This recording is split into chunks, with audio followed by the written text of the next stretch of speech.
orang waras katanya. Siap. Ya, jadi diumpamakan anjing anak anjing. Jadi saya tanyakan waras mana tadi siapa itu? Apakah Tuhan itu ada di mana-mana? Tuhan dalam waktu saat yang sama? meliputi segala-galanya, abangku. Tuhan itu meliputi segala hal. Tidak ada. Enggak, saya tanya. Jangan dulu jawab apa. Tuhan itu ada di mana-mana pada saat yang sama atau tidak? Tuhan tidak menempati ruang dan waktu. Yang menempati Saya ruang dan tanya. waktu. Lah, kan jawaban. Yang waras dulu logika. Karena ini kan yang diminta kewarasan, logika. Tuhan itu apakah ada di mana-mana dalam waktu yang sama atau tidak? Tunggu dulu, dengarkan dulu, Bang. Secara waras dulu. Iya, secara waras. Tuhan itu bukan makhluk. Sedangkan yang menempati tempat ruang dan waktu itu makhluk. Nah, sekarang Anda bertanya, apakah Tuhan itu ada di mana-mana? Kalau Tuhannya Kristen yang makhluk itu tidak ada di mana-mana. Tapi kalau Tuhan yang betul adalah meliputi kekuasaannya di segenap penjuru. Bukan Tuhannya yang ada di setiap mana-mana. Bukan ada di mana-mana, itu makhluk itu, Bang. Kalau dia ada di mana-mana itu makhluk. Jangan muter-muter. Anda yang tidak paham karena Anda memiliki konsep Tuhan itu makhluk. Karena penjelasanmu tidak jelas. Bukan tidak jelas, Ya kan, Tuhan itu bukan makhluk. Kalau dibilang makhluk, nyamuk ada di mana-mana, anjing ada di mana-mana. Manusia ada di mana-mana. Itu makhluk. Wujud Tuhan itu apa Zuma? Kalau Tuhan itu tidak bisa ditunjukkan wujudnya karena bukan makhluk. Bagaimana kau menyembah dia? Palsu. Berarti kau menyembah yang tidak wujud. Bagaimana kau menyembah? Aduh, nggak bisa diam dia. Bertanya aja terus. Ya terus bertanya aja terus, Bang. Susun pertanyaan 1000. Bagaimana kau menyembah yang tidak bisa kau tahu? Nah, bagaimana?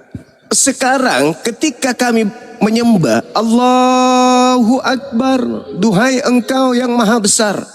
Tuhan yang maha besar lihat nggak? Ya lihat. Tuhan yang maha besar itu mendengar nggak? Ya mendengar. Meskipun kami tak melihatnya, meskipun kami tak melihatnya, meskipun kami tak mendengarnya. Karena Tuhan itu maha melihat, Tuhan itu maha mendengar, nggak seperti Tuhan lu. Lucu abang ini. Masa Tuhan harus kita lihat? Kalau Tuhan kita lihat berarti itu bukan iman. Kita iman itu adalah sesuatu percaya kepada sesuatu yang tak terlihat. Itu iman. Makanya di Kristen itu nggak ada iman, cuma ada di Islam. Begitu saudara. Jangan Anda membahas Tuhan sama seperti membahas makhluk.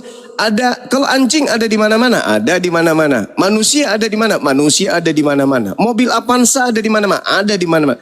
Tapi Tuhan itu bukan ada di mana-mana. Tuhan itu bertahta di atas arsy. Kemahakuasaannya, kemahaperkasaannya itu ada di segenap penjuru alam semesta. Itu baru betul.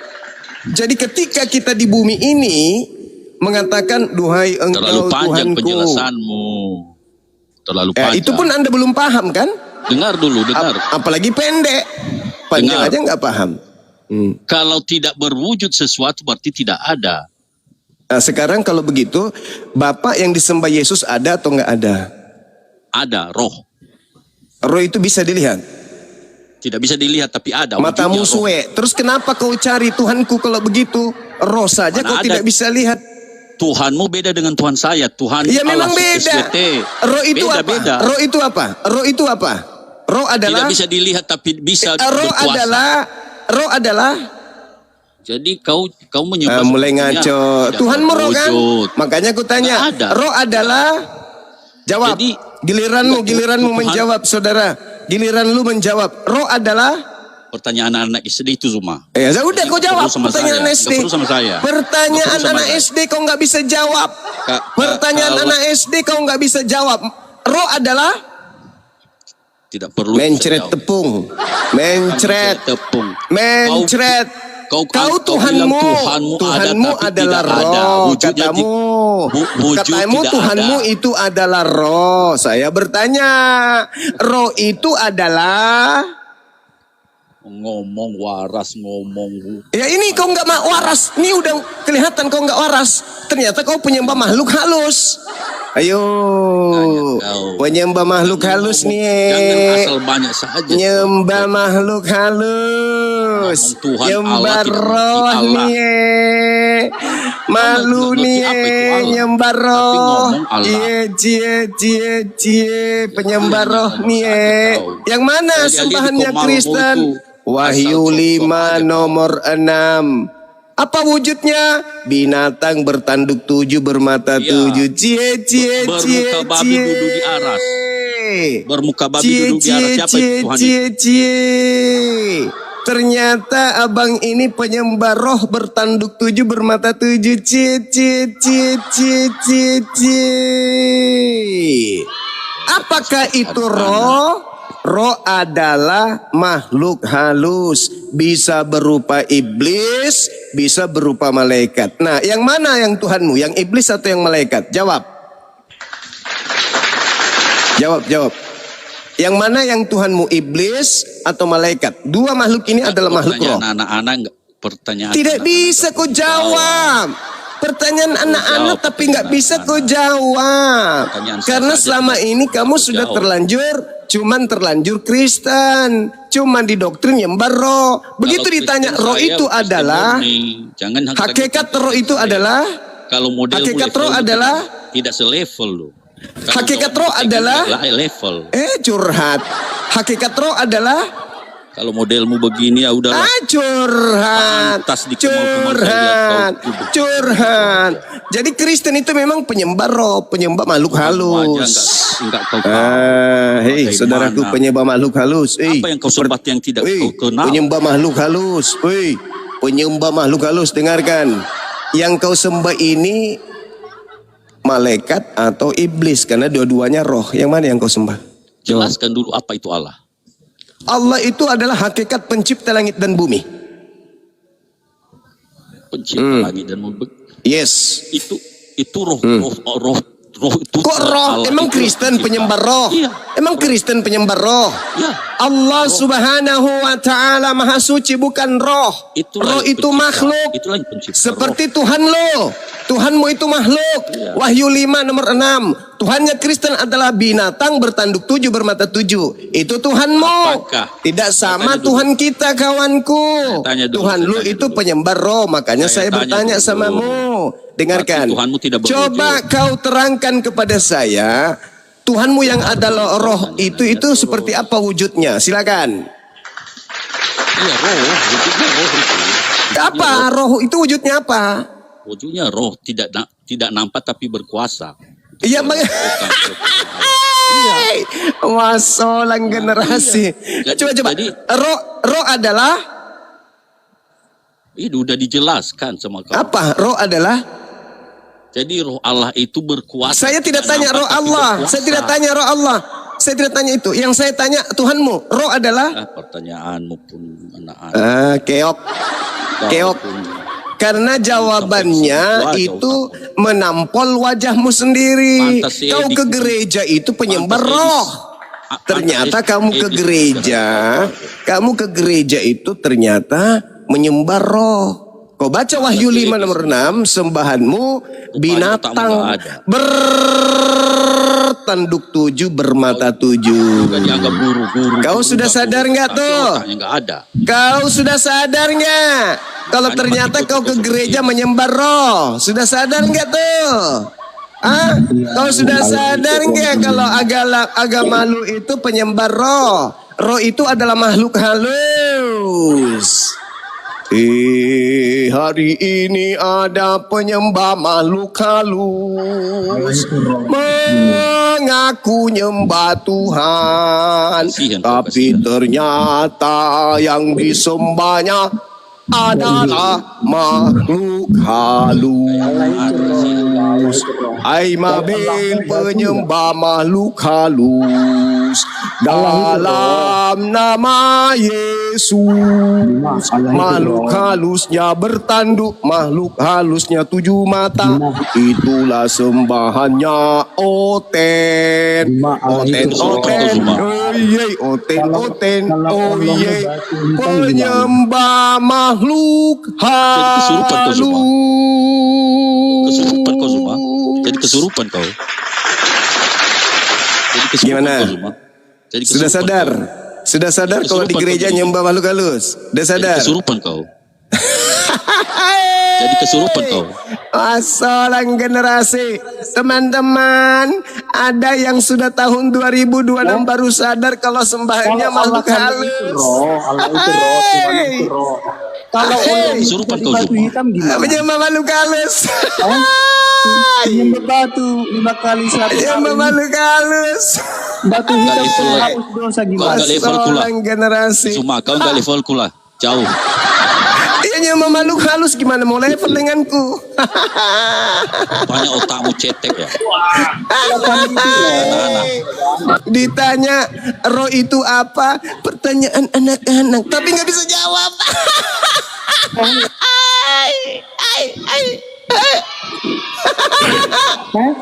Kalau Tuhan Roh itu adalah- batu atau roh? Roh adalah itu pertanyaan Tuhan anak-anak. batu, kan? Allah kan itu roh, Allah itu roh, Masalah Tuhan itu generasi. roh. Maka kita menyembah dia dengan roh Iblis dan itu kebenaran. adalah roh. Sekarang aku tanya, kalau Mau Tuhan tahu? itu jadi batu Iblis gimana? itu roh. Parakang itu roh. Ya, Popo itulah otaknya itu itu. Iblis roh. katanya roh. Hantu itu Rusak roh. semua ini. Mana roh si iblis? Masalah Parah sih. generasi. Sementara Iblis kau katanya ngaku sembahanmu adalah roh. Ditanya Iya, alasan roh itu roh. apa? Sekarang Tuhan itu bisa jadi batu. Kurang ilmu Tuhan agama jadi ini batu semua ini. hitam.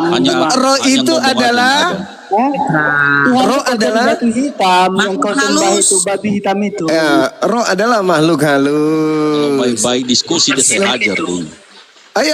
Ayo, silakan. Mari. Si Petra ini dimasukkan dulu di kandang. Petra di kandang dulu, kasih dia tulang, campur baygon. Nah, sekarang, mari kita diskusi, Saudara Amabel. Ya. Anda menantang saya diskusi Oke, secara gini. ilmiah. Ya. Baik, silakan. Wujud Allah itu ada tidak ada tidak ada. Ada wujud sendiri artinya Wujudnya apa? adalah ada. Wujud itu bahasa Wujudnya apa? Arab yang Wujudnya wujud itu apa? bahasa Arab. Wujud itu bahasa Arab artinya ada. Nah, Wujudnya apa apa? wujud? Apa wujudnya? Karena Allah itu bukan makhluk, tak ada manusia yang pernah melihatnya, maka tidak bisa satu benda atau satu makhluk yang bisa dibentuk sesuai dengan bentukan atau wujud Tuhan. Di dalam kitabnya orang Yahudi dikatakan, di dalam 2 Samuel 7:22, pencipta langit dan bumi itu tidak serupa dengan apapun. Laisa kamitslihi syai'. Yesaya 43 nomor 10, tidak ada Tuhan yang dibentuk sebelum aku dan tidak ada Tuhan yang dibentuk setelahku. Berarti ketika ada pertanyaan bodoh, Tuhan itu wujudnya seperti apa, maka orang itu perlu belajar. Karena Tuhan itu tidak makhluk, maka Tuhan tidak bisa dibentuk seperti apa wujudnya. Laisa kamitslihi syai'. Tidak ada yang bisa mengetahui wujud daripada hakikat pencipta langit dan bumi, termasuk Yesus. Yesus tidak tahu wujud Bapa itu kayak mana. Silakan. Pertanyaan saya kepada saudara. Bagaimana wujud sembahanmu berdasarkan Wahyu 5 nomor 6? Jawab. Jawab, jangan nangis, katanya ilmiah. Silakan. Ayo. Aku melihat berarti dia melihat wujud. Aku melihat seperti tua-tua. Di tengah-tengahnya ada anak domba seperti disembelih, bertanduk 7, bermata 7. Itulah ketujuh roh theos sembahan Kristen. Coba kau ulang lagi, saya mau dengar. Baca dalilnya, aku melihat. Melihat berarti nampak ya. Dan yang dilihat itu adalah Tuhan lu. Wahyu 5 nomor 6. Silakan dek, adik Amabel yang sok-sok ilmiah. Silakan adikku yang cantik, rupawan. Silakan adikku. Nanti paman belikan lipstik lagi. Yuk adik, ayo. Buka mulutnya. Oh, ngomong. A, B, C, D, A. Gimana dek? Wahyu 5 nomor 6, wujud Tuhanmu gimana dek? Mulai. 1, 2, 3. Ayo. Saya sapa dulu Bang, Chandra Bang. Iya silakan. Chandra, Sagittarius, Kristen, Islam. Halo Chandra. Iya. Kristen Bang? Muslim. Kristen. Enggak, Sagittarius Kristen. Kristen, Ibu Oke, yang ya. Oke. Ya. Sebentar ya Bang. Annabella, ini Annabella namanya Amabel. Nama lengkapnya Isabella, tapi disingkatnya. Adek Isabel. Gak mau dia. Isabel, adekku yang ganteng imut-imut. Coba dek. Gimana dek wujud Tuhan lu dek? Gimana? Bang Bermata Amabel, berapa? buka dong. Mute-nya udah saya undang tuh. Adekku, Cak Ayu manis sekali. Dek, adek. Dasternya jangan digituin. Cup. Jawab, buka mulut. Bahaya 1, 2, 3. Anak rupanya kau. Masih Ayo, muda ayo. kau ini, berarti nggak selevel saya lah. Udahlah, kau itu masih pikiran anak-anak. Oh, cuman mau curhat. Salam sama Iya. pendetanya ya. Salam sama Masih pendeta. pikiran anak-anak kau. Kata Bang Suma pendeta, katanya kita menyembah makhluk bertanduk 7 bermata 7 katanya ya. Sampaikan Enggak, salam yang tuh duduk. ya. Yang bertangan kanan 2. Oh, begitu. Oh, kirain bertanduk 7 bermata 7. Bertangan kanan 2. Oh enggak, Bertangan kanan adakah yang menyatakan bahwa aku melihat Tuhan Allah bertangan kanan 2? Ada enggak dalilnya? Kalau ini kan jelas, aku melihat. Aku melihat. Duduk di aras. Enggak ada lagi. Aku Duduk di melihat. aras. Melihat Aku mukanya babi. melihat. Bertanduk 7 bermata 7. Udah ya dek ya, udah ya. Kita kasih yang lain yang agak berilmu ya dek ya. Ya. Kau memang Udah? hanya begitu ilmumu. Oh, adekku yang Sagittarius saja Bang. kamu imut-imut deh. Nama Sagittarius saja Bang. Ya, tapi jangan ngadu sama mama ya, Dek. Ya silakan Bang Sagi. Oke. Dijawab pertanyaan Bang Oke. Zuma. Begini Bang Suma, saya tertarik dengan pernyataan Abang yang mengatakan bahwa Allah itu tidak terlihat. Iya. Allah itu tidak menyerupai apa segala sesuatu. Betul nggak itu Bang? Yes, itu 2 Samuel 7:22. Tidak ada yang serupa pertanyaan saya dengan sama Tuhan. Abang. Oke, pertanyaan saya sama Abang. Iya. Bagaimana Abang tahu kalau Allah SWT dalam Al-Quran itu ada? Ya ada, alam semesta ini ada. Bagaimana? Yang menciptakan alam ini siapa? Abang kok baca bodoh sekali sih. Yang menciptakan alam semesta ini orang menurut Hindu juga bisa bilang Bang. silakan orang Hindu mengatakan Sang Hyang Widi. Saya mengatakan Allah Tuhanku. Saudara, jangan bicara sendiri. Dengarkan, setelah Anda bertanya, izinkan saya menjawab supaya Anda paham. Orang Hindu mengatakan Tuhannya Sang Hyang Widi. Silakan. Orang Kristen mengatakan Tuhannya adalah Dewa Theos atau Dewa Bapa. Silakan. Saya mengatakan Allah, itu hak saya. Apa buktinya Allah Subhanahu wa taala itu ada? Alam semesta ini ada. Apa buktinya Theos atau Dewa Bapa itu ada? Alam semesta ini ada. Apa buktinya Sang Hyang Widi itu ada? Alam semesta ini ada. Masing-masing kita mengklaim Tuhan kita, itu hak kita masing-masing. Oke Bang. Betul enggak? Tunggu. Betul enggak? Cukup Bang. Betul enggak? Punya maksud. Betul tidak? Kutanya dulu, Cukup, betul Bang. tidak? Saya tanya. Oke, Betul, saya pertanyaan gantian. Bang. Betul Pertanyaan saya tidak? sama Abang. Sabar, Ini Bang. pertanyaanmu Sabar, kedua, sabar. saya cuma bertanya betul atau tidak. Bahwa kamu mengatakan Dewa Bapa yang menciptakan alam semesta ini. Orang Hindu mengatakan Sang Hyang Widi yang menciptakan alam semesta ini. Orang Hindu juga mengatakan Bapa atau Brahma yang menciptakan alam semesta ini. Ada juga yang mengatakan Sang Siddhartha Gautama dan seterusnya. Saya mengatakan Allah yang maha suci lagi maha tinggi. Masing-masing kita mengklaim Tuhan kita masing-masing. Nanti kita uji siapa Tuhan yang betul. Kan begitu. Oke, sepakat? Apa yang abang katakan itu semua orang tahu, bang. Sepakat nggak? Tunggu Jadi, dulu. katanya sama- Sepakat nggak? Pertanyaan saya sama abang, apakah Bertanya semua lagi. agama dunia punya Allah yang sama? Bertanya Pertanyaan sama. aja terus sayang. Apakah Biar setiap agama dalam bibirmu dunia ini makin punya agama sama seperti Allah sendiri? tebal sayang.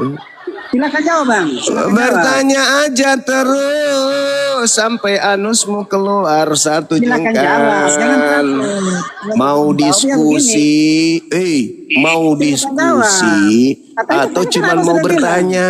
Katanya abang tahu, katanya tahu dari alam Mau semesta. Orang ini diskusi juga atau mau bertanya mulu? Kenapa penyebab makhluk kuburan ini nggak ada satupun yang waras? Mau pendeta, mau jemaat, semuanya pada gila semua diskusi denganku. Kenapa? Hah? Kenapa? Padahal orang-orang Islam itu pingin kali diskusi sama aku, pingin kali bersoal jawab sama aku. Tapi mereka nggak punya kesempatan. Kalian pemakan babi dikasih kesempatan diskusi malah kesurupan semua. Hah? Aku tuh dipanggil untuk jadi pemateri, untuk sekedar ditanya di masjid-masjid, dibayar dengan harga mahal, aku tolak. Aku datang ke sini untuk Anda tanyai. Lalu aku memberikan sebuah pertanyaan. Pertanyaan saya bukan untuk menguji, untuk mendeteksi akalmu masih bisa diselamatkan atau tidak. Ini kenapa kawan-kawanku pemakan babi ini nggak ada sedikit pun yang bisa gitu diskusi dengan baik? Kenapa kalian? Kenapa? Sabar, bang. Sabar kali pun aku. Selamat siang abangku. Ada Pak Bang Pendeta. Juma. Siang. Pak Pendeta, sebentar Pak Pendeta, sebentar saya sapa dulu. Selamat David. siang abangku Bang Juma. Sebentar Pak Sok. siang. Pak Sok, sebentar Pak Sok. Izin, sabar. David, halo Oke. David. David. Oi. Iya, silakan. Pak Sok, silakan. Selamat siang abangku Bang Juma. Selamat Udah berjumpa. 4 kali. Iya, siang juga abang. Iya, gimana saudaraku? Ini pendeta kan ya? Pendeta. Hah? Allah. Iya betul. Selamat siang abangku. Siang. Gimana kabarnya? Baik, Sudah lama tak baik. jumpa ini. Iya, baik. Ana baik. Baik. Iya. Cuma mau tinjau melihat-lihat aja, mendengarkan. Iya. Tapi sahabat kita udah pada turun abang. Oh, nggak apa-apa. Nah ini mungkin sudah pernah dialog sama adik saya, Tinora. Yang mana itu? Ini lulusan Kairo. Nora. Iya. Oh, Nora Aritonang. Kayaknya pernah Iya. ya Bu, Ibu ya ini. Iya, pernah kok. Iya. Lulusan Kairo. Ngawur bang. Lulusan Mesir kayak itu? Iya, Mantap, beliau mantap. lulusan Mesir, ambil teknik mesin waktu itu di sana. Jurusan bahasa daerah. Perbengkelan gitu. Iya. Betul. Mesin apa? Traktor atau motor? Pesawat terbang, Bang. Oh, pesawat. Iya. Berarti Makanya pilot sekarang dong, ini ya? dia lagi merancang sebuah perusahaan di mana dia mau bikin bengkel di atas. Jadi pesawat kalau ada apa-apa nggak perlu turun, cukup di atas saja Yes. dibengkelin. Luar biasa itu. Iya. Hikmatnya luar biasa itu. Nah, ini Mantap, profesornya mantap. tuh yang buka kamera tuh barusan. D33 ini ya. Iya, Dewa 33 itu dia itu guru daripada pemilik mantra Rawa Rontek. Luar biasa. Kita tutup kameranya ya Bang. Iya. Gimana? Ya, saya sekolah kalau misalkan bicara mengenai soal sekolah siapa yang paling tinggi, saya di sini sekolahnya paling tinggi deh bang. Tidak ada yang mengalahkan sekolah saya ini di sini bang. Tahu. Bukan bagian daripada Kan kesombongan. sekolahnya di Pohon Pinus lu. Tahu. Ya, betul. Dewa sekolahnya itu Kontinu sekolahnya. di Iya, pegunungan bersama bang. dengan pegunungan. SD-nya itu SD Gunung Batu. Daerah gunung tinggi bang, Wis. tinggi. Nah, itu. SMP? Jadi SMP saya dipecat bang. SD nggak lulus, TK dipecat. Oh, SMP-nya bukannya di Himalaya? Ampun aku. Kuliah saya di Pancasila bang, kuliah bang dulu bang. Oh, Trisakti, bukan. Pancasila, ngambil sila ketiga waktu itu bang, Persatuan Indonesia. Karena sila pertama saya sudah hatam. Oh gitu. oh. Pantasan lu waktu ditanya sama bapak lu kemarin, wah ini motor baru, bapak bayar cash. Tapi kok baru 3 bulan, kenapa bisa rusak mesinnya? Apa jawaban lu waktu itu? Ingat gak? Ini pak, saya setiap make itu mau lari 100, mau lari berapapun saya selalu pakai gigi 1. Ditanya sama bapaknya kenapa? Biar hemat. Jadi jangan pakai gigi 2 dulu, nanti tunggu rusak gigi 1-nya katanya. Nah rusaknya ternyata pas bulan puasa bang, rusak. Motor Ya, saya gimana rusak nggak bulan puasa. rusak? Penurunan tancap gas gigi 1. Alasannya Bukan. biar hemat. Kalau itu Nggak mau biasa bang, naik-naik kalau itu gigi biasa. duanya. Selama bulan puasa itu bang, motor itu kalau lihat warteg belok sendiri bang. Lihat rumah makan Padang belok sendiri. Nah itu rusak itu bang. Otomatis berarti. Ya kayak gitu bang, betul. Oh, WC kanan belok kiri. Iya. Rusaknya kenapa? Kenapa Nggak bang tahu rusaknya? pak. Bulan puasa Itu- kalau lihat rumah makan belok sendiri. Saya bingung. Maksudnya belok ke rumah makan atau tidak? Bukan, Saya emang nggak bukan. belok.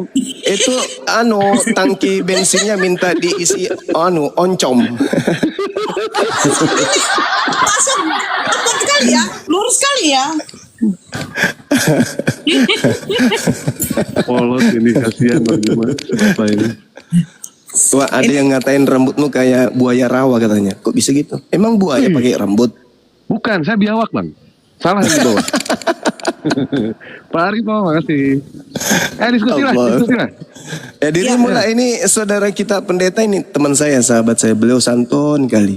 Sementara aku kalau diskusi orangnya ngegas. Silakan Dewa, lanjut. Iya, Pak Disapa Pendeta. dulu, ada Bahar sebentar. Bahar, Nisa Bahar. Halo Pak Bahar. Nihau. Selamat siang semuanya. Selamat menjalankan ibadah puasa. Agama Kalau ini baru saya nih. Agama apa Bang? Bang jangan di mute Bang. Kalau Anda di sini naik cuma untuk mute, turun. Agama apa Saya Bang? Kristen Mbak Nora. Kristen Mbak Nora. Oke. Diskusi Sama kita- suaraku kan, tegasnya kan sama. Baru cocok. Oke. Salam Saya boleh kenal bertanya nggak ini saudaraku sama Baharudin. bosku? Sebentar Bang Bahar, sebentar. Pelan-pelan kita ya. Siang-siang semangat kali ya. Nampak kali puasanya Bang. Masya Allah. Ya silakan. Iya, silakan. Selamat siang Bang Suma. Siang juga. Saya mau bertanya, sederhana pertanyaan saya Bang Suma. Siap. Oke, misalkan begini Bang Sumaya, kita tutup kita punya kitab ini ya. Artinya Iya. kita nggak mengingat kitab kita. Iya. Apakah Bang Suma percaya bahwa kita ini diciptakan oleh manusia? Kita diciptakan oleh manusia. Ketika kitab suci ini, saya tidak percaya abangku. Saya tidak percaya. Sorry. Maaf Bang Suma, saya salah. Maksud saya begini Bang Suma. Iya. Apakah Bang Suma ya jika Al-Quran atau Alkitab ditutupin ya, kita tanpa melalui itu. Apakah Bang Suma tahu bahwa Tuhan yang menciptakan kita? Percaya? Bang Suma yakin bahwa Tuhan adalah Tuhan menciptakan kita. Pencipta. Iya, betul.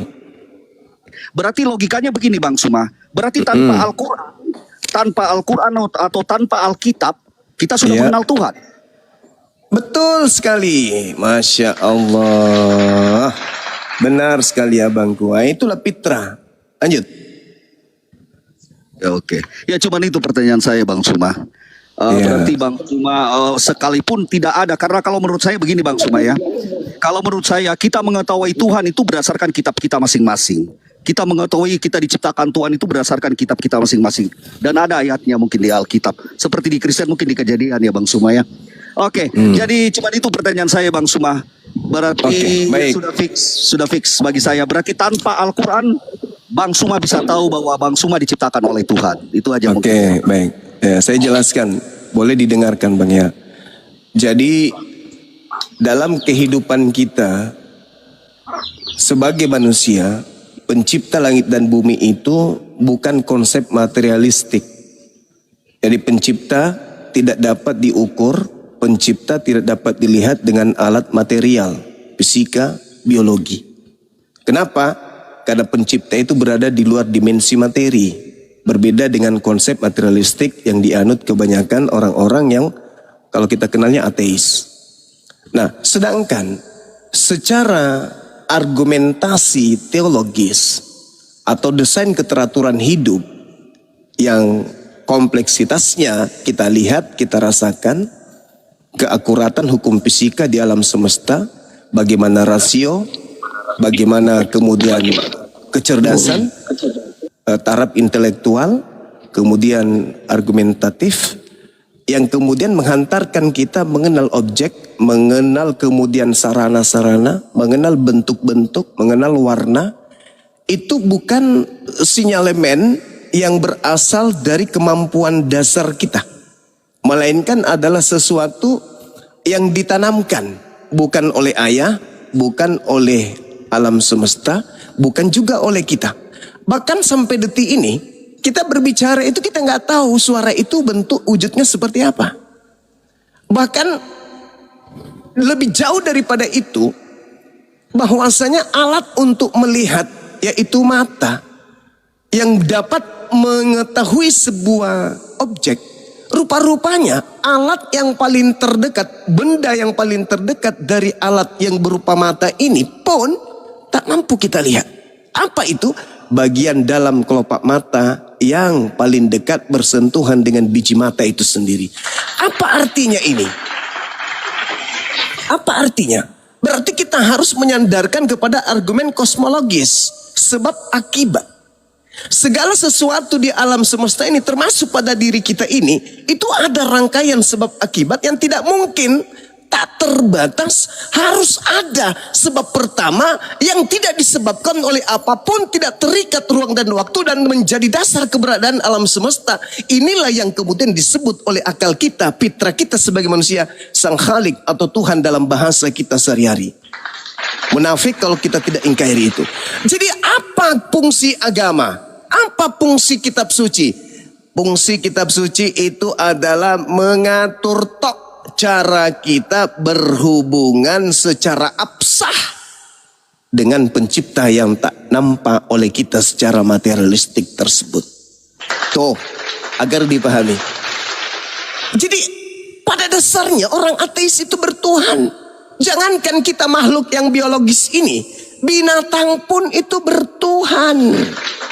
Makanya pencipta langit dan bumi itu menitipkan dua cahaya pada diri manusia. Yang pertama roh, yang kedua akal.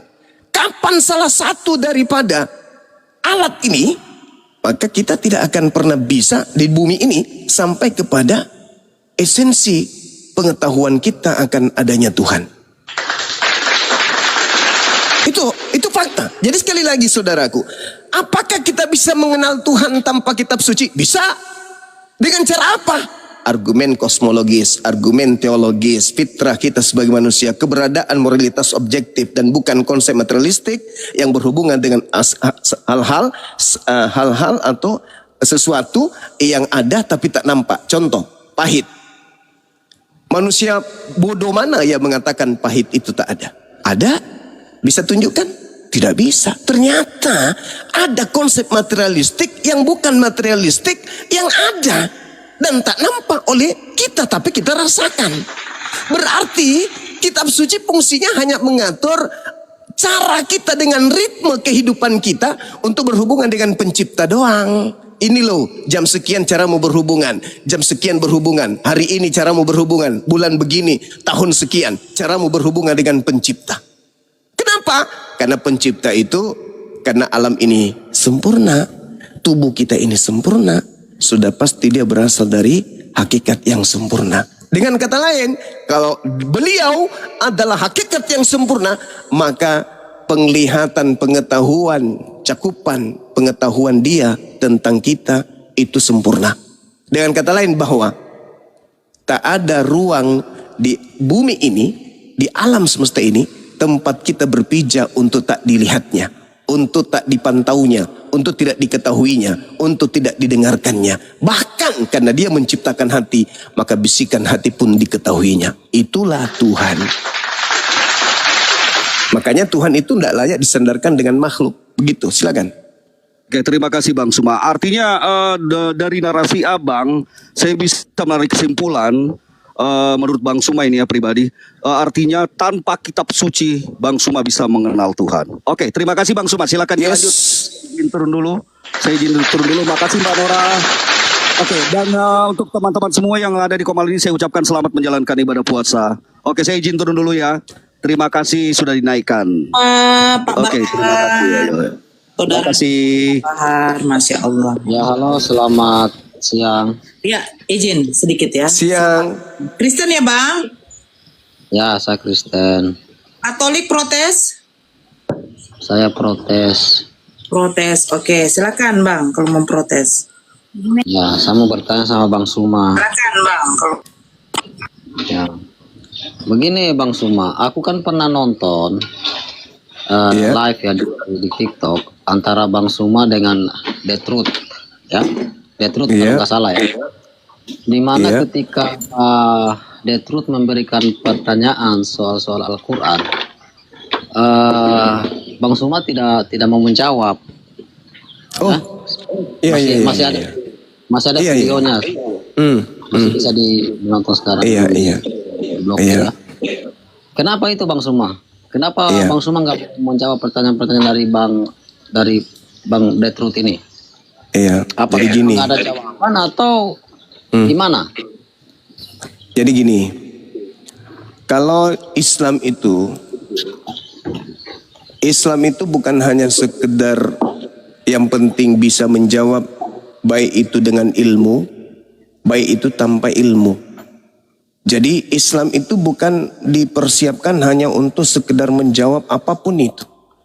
Tapi Islam itu adalah manusia yang memiliki pemahaman bahwasanya ada masa di mana mereka tidak boleh menjawab pertanyaan orang-orang zalim. Siapa mereka ini? Mereka yang mengolok-olok ayat suci Al-Quranul Karim. Karena mereka hanya akan mengolok-oloknya. Maka Al-Quran melarang kami untuk melayani para pengolok-olok Al-Quran.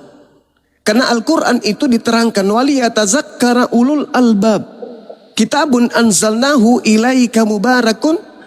Al-Quran itu diturunkan sebagai pelajaran bagi orang-orang yang berakal. Nah, saudara yang Anda sebutkan tadi itu adalah pengolok-ngolok. Bukan orang berakal. Sementara Al-Quran ini hanya konsumsi bagi orang berakal. Sama seperti kacang. Kalau kacang Anda suapi kepada bayi itu nggak cocok. Mending Anda tinggalkan. Kan tidak ada fungsinya, malah membunuh akalnya. Malah dia akan semakin menghina nanti. Itu alasannya saudaraku. Tapi kalau dia mau belajar, ya kenapa tidak kita layani? Uda'u ila sabili rabbika bil hikmah. Itu perintah dalam Islam. Serulah manusia, jawablah manusia. Dengan cara hikmah, dengan cara yang baik. Berarti bagaimana mau baik kalau dia pengolok-ngolok? Mending saya meninggalkan. Atau saya alihkan kemudian masalah. Begitu saudaraku. Jadi tidak semua orang yang datang bertanya itu harus dilayani. Enggak semua.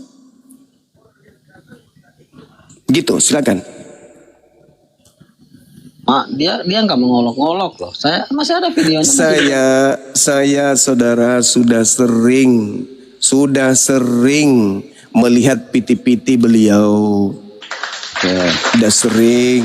Ini Bang Suma, saya melihat ya apologet Islam ini seperti Ibu Rifa. Contoh ya, saya menonton juga Bu Rifa ketika diskusi sama profesor ya, yang orang dari Aceh itu. Apa namanya, apologet Islam itu tingkahnya seperti kekanak-kanakan. Enggak, saya mau menjelaskan bahwa kenapa apa namanya apologet itu bertingkah seperti kanak-kanak ketika berdiskusi gitu. Sama juga Saya Kang di Dito usia ini. Sama juga Kang Dito. saya di usia Kang Dito sekarang bawa ini, yang Bang. ribut ini.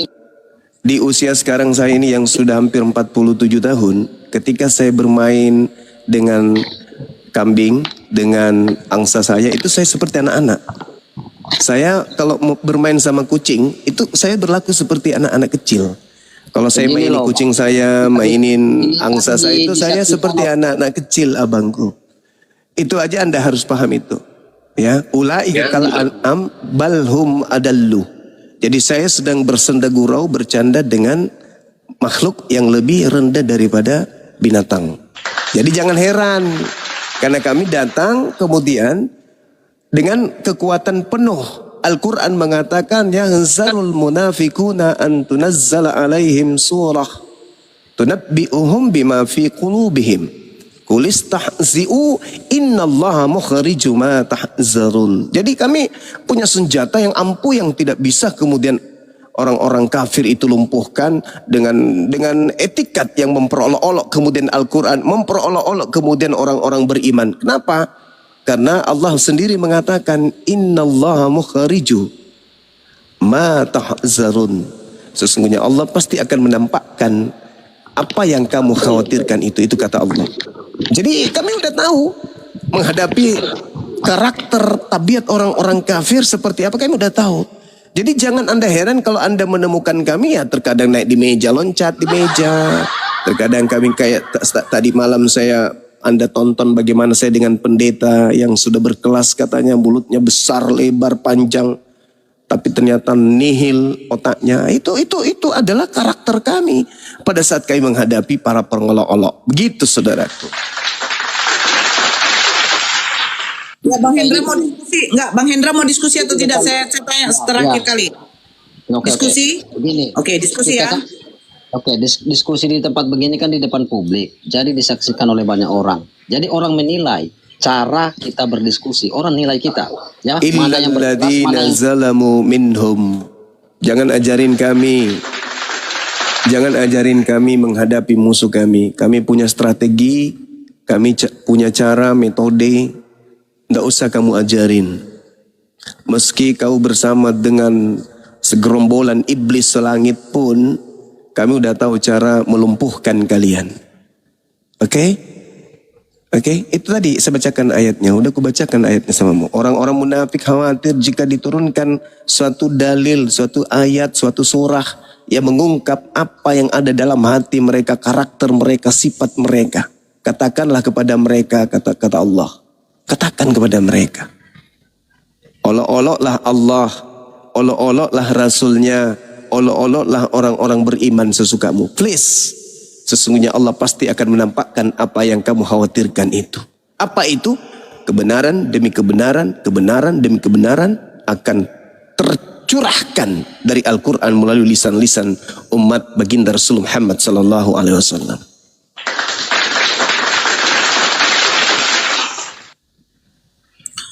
Oke, Duta. Assalamualaikum warahmatullahi wabarakatuh. Waalaikumsalam warahmatullahi wabarakatuh. Adinda, Masya Allah. Duta. Halo Duta. Duta. Duta. Duta. Duta.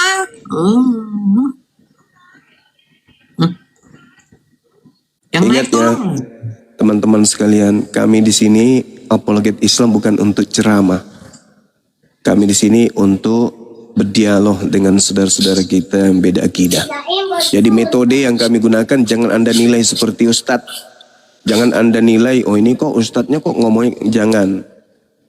Karena yang kami hadapi ini bukan ma'asyiral muslimin rahimakumullah. Tetapi yang kami hadapi ini adalah Bani Adam. Bani Adam yang mereka kemudian beragama hanya karena nenek moyang.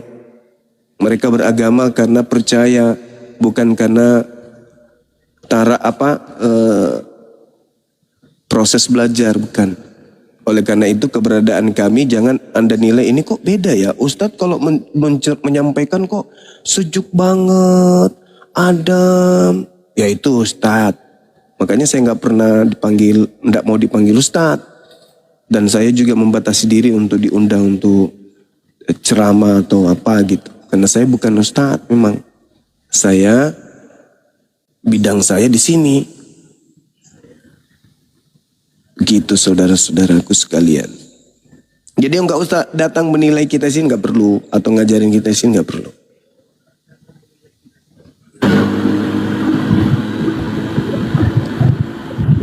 Musli,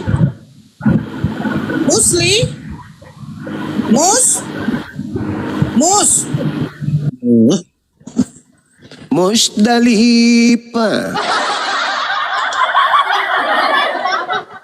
Ini kalau jam segini kok perasaan saya kok lain-lain ya? sama bang.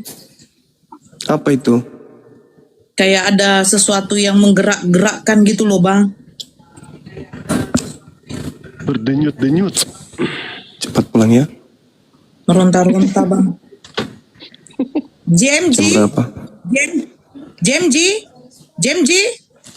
Halo. Halo, selamat siang. Assalamualaikum Bang Zuma dan teman-teman. Siang. Agama apa bang? Kristen Kak, Kristen. Alhamdulillah. Katolik, Protestan? Protestan Kak. Protestan. Ya, kita diskusi ya bang.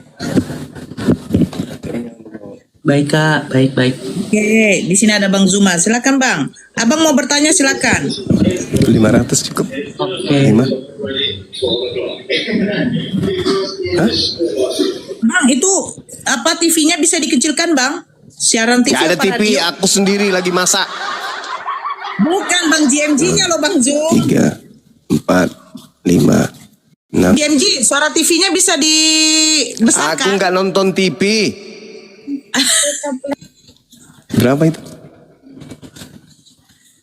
500 itu. 550. Nah, ini cukup. Ini 1 miliar. Habisin dalam 1 hari ini ya. Awas kalau enggak. Transfer ke Dewa aja. Transfer ke Dewa. Jangan nggak Bantu habisin. Dewa bantu habisin dah. Kamu sepanjang jalan ini sampai di sana cari gereja kalau ada yang dijual, telepon Abah. Ya. Nah ini, Bang Zuma. Bang Zuma. Sorry. Tadi terbuka ya? Aduh, sombong banget pasti kedengaran sama orang Kristen ini. Aduh.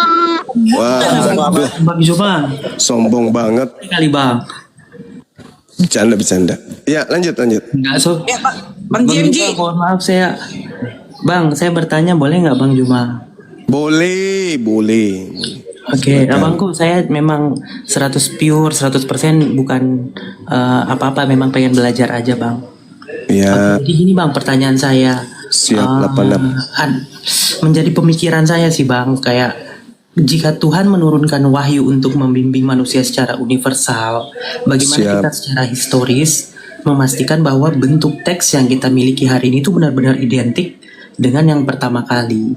Dan jika memang wahyu tersebut diberikan untuk manusia yang berakal, jika akal termasuk itu salah satu adalah kriteria kebenaran, maka setiap klaim wahyu harus dapat diuji secara rasional dan historis.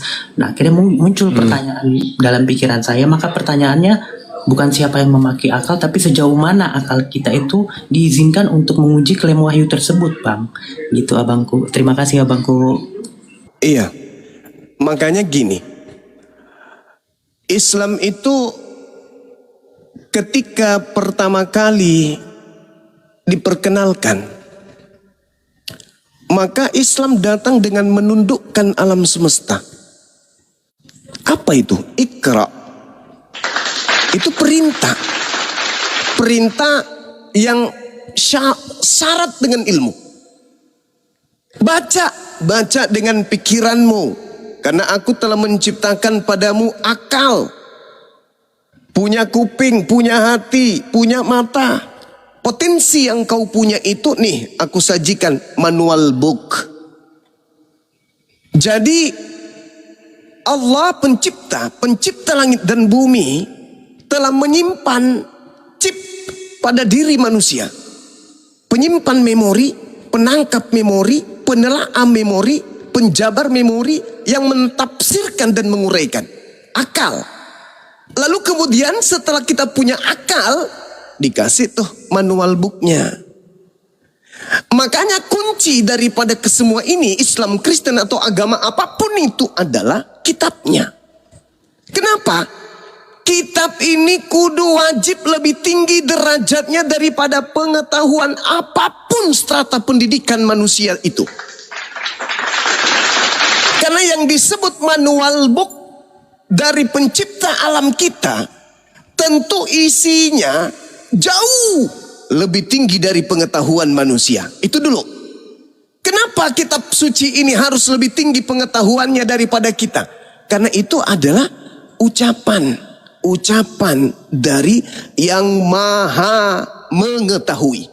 Kita ini bukan maha mengetahui, kita ini mengerti 1 tambah 1 aja itu butuh proses.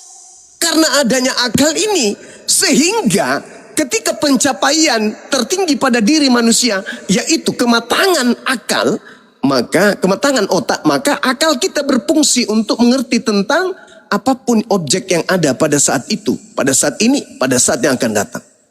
Nah, artinya bahwa kita bisa menelaah ini kebenaran dengan kita melihat kitab suci.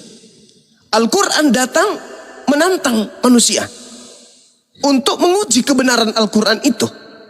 Maka Al-Quran mengatakan, madallah sahibukum wa ma gawa wa ma yantiku anil hawa in huwa illa wahyu yuha. Yang diucapkan oleh manusia yang ummi, hidup di zaman jahiliyah, jauh dari peradaban, itu bukan dari dirinya sendiri. Mulutnya hanya alat sebagai penyampai firman perkataan yang maha tahu. Maka mulutnya, yang keluar dari mulutnya nggak boleh salah, tidak boleh terkikis oleh waktu, tidak boleh hanyut oleh keadaan, tidak boleh tertinggal oleh zaman yang modern. Setinggi apapun penemuan manusia, ini perkataan Tuhan nggak boleh hanyut kalau itu pengetahuan dari Tuhan. Satu. Yang kedua, ketika hal itu sudah ada, maka tentu jika yang ingin dicapai adalah seluruh umat manusia, maka yang dari Tuhan ini kudu wajib mutlak terjaga. Tidak boleh cacat, tidak boleh rusak, tidak boleh ada yang mendapatkan sepenggal, ada yang tidak mendapatkan sepenggal. Harus utuh. Maka dibutuhkan apa? Dari sang sumber, pengantar, penerima. Dari penerima kepada siswa. Siswa harus memiliki legalitas formal, ijazah. Ijazah ini merupakan pengakuan secara formal dari sang sumber untuk mengajarkan kepada orang lain. Orang yang memiliki ijazah secara formal dinyatakan lulus untuk memiliki kapasitas dalam keilmuan Al-Quranul Karim. Apakah itu berpaku kepada tata cara Nabi Muhammad? Yes. Nabi Muhammad menerima Quran. Nabi Muhammad menyampaikan kepada mahasiswa. Mahasiswanya, sahabatnya, muridnya menerima itu 100% secara copy paste. Tidak ada yang berubah. Dari lisan Nabi Muhammad, Iqra bismi rabbikal ladzi khalaq, sampai kepada sahabat, Iqra bismi rabbikal ladzi khalaq, sampai kepada tabi'in, Iqra bismi rabbikal ladzi khalaq, tabi'in, seterusnya sampai kepada manusia yang hidup di zaman sekarang sampai kiamat. Iqra bismi rabbikal ladzi khalaq. Kenapa bisa demikian? Kenapa dipertahankan? Karena Al-Quran diwahyukan secara universal.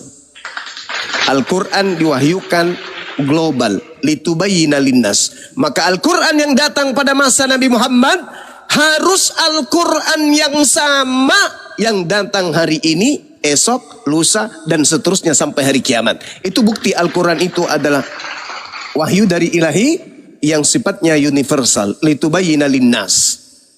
Makanya Al-Quran masih Al-Quran, bukan menyisahkan hanya terjemah yang hasil revisian. Silakan. Terima kasih Bang Zuma, pernyataan Bang Zuma ilmunya luar biasa sekali. Dari semua penjelasan Bang Zuma, akhirnya saya pribadi menimbulkan beberapa pertanyaan dari statement Bang Zuma. Boleh nggak saya tanya Bang? Lanjut. Oke. Tadi kan hal pertama yang saya ingat tadi itu mengandung akhirnya dari memunculkan 3 pertanyaan dalam diri saya gitu bang. Yang pertama, Islam itu kan menundukkan alam semesta melalui ilmu ya, yang tadi abang pertama bilang. Terus akhirnya muncul tuh di pertanyaan itu tentang menundukkan alam semesta. Jika memang menundukkan alam semesta adalah bukti kebenaran wahyu itu, apakah keberhasilan ilmiah suatu peradaban itu menjadi otomatis gitu bang, membuktikan kebenaran teologinya gitu? Itu yang pertama bang. Terus yang kedua ada ucapan Bang Juma, akal adalah pemberian Tuhan dan memori yang sudah ditanam, kurang lebih seperti itu. Muncul lagi dalam pikiran saya bang, kalau Tuhan memang menanamkan memori kebenaran dalam diri manusia, mengapa diperlukan kitab eksternal sebagai kunci utama? Apakah memori internal itu tidak cukup jelas atau tidak cukup padat untuk kita andalkan gitu loh bang? Nah, yang terakhir yang saya tangkap juga, kitab itu menjadi kunci seluruh pengetahuan yang lebih tinggi dari apapun. Akhirnya oke, sebagai kata kunci semua pengetahuan. Akhirnya muncul lagi bang di otak saya kayak, jika kitab adalah sumber pengetahuan tertinggi dan kunci semua ilmu, apa memang gitu sebuah kebenaran ilmiah dan historis itu harus secara eksplisit ataupun implisit itu sudah termuat di dalamnya gitu. Jadi kalau enggak, dalam arti apa nih kita kita bisa mengartikan kitab tersebut itu disebut kunci dari segala pengetahuan gitu loh bang. Itu sih abangku. Terima kasih Bang Juma. Oke, baik. Yang pertama, dalam konsep hamba di hadapan Sang Pencipta atau ciptaan di hadapan Pencipta, tentu Pencipta memiliki tujuan di dalam mencipta. Apakah tujuannya adalah agar merawat alam semesta? Itu bukan pokok utama, karena Pencipta adalah Maha Pemelihara. Berarti tumpuan yang paling utama keberadaan kita sebagai ciptaan adalah beribadah, menyembah, tunduk. Jadi tujuan kita itu adalah tunduk. Maka Al-Quran datang bukan menjelaskan dan mengurai semua apa yang ada di atas muka bumi ini. Enggak. Kenapa? Itu tadi di awal saya sudah menjelaskan bahwa pada diri manusia sudah ada ditanamkan fitrah. Apa itu?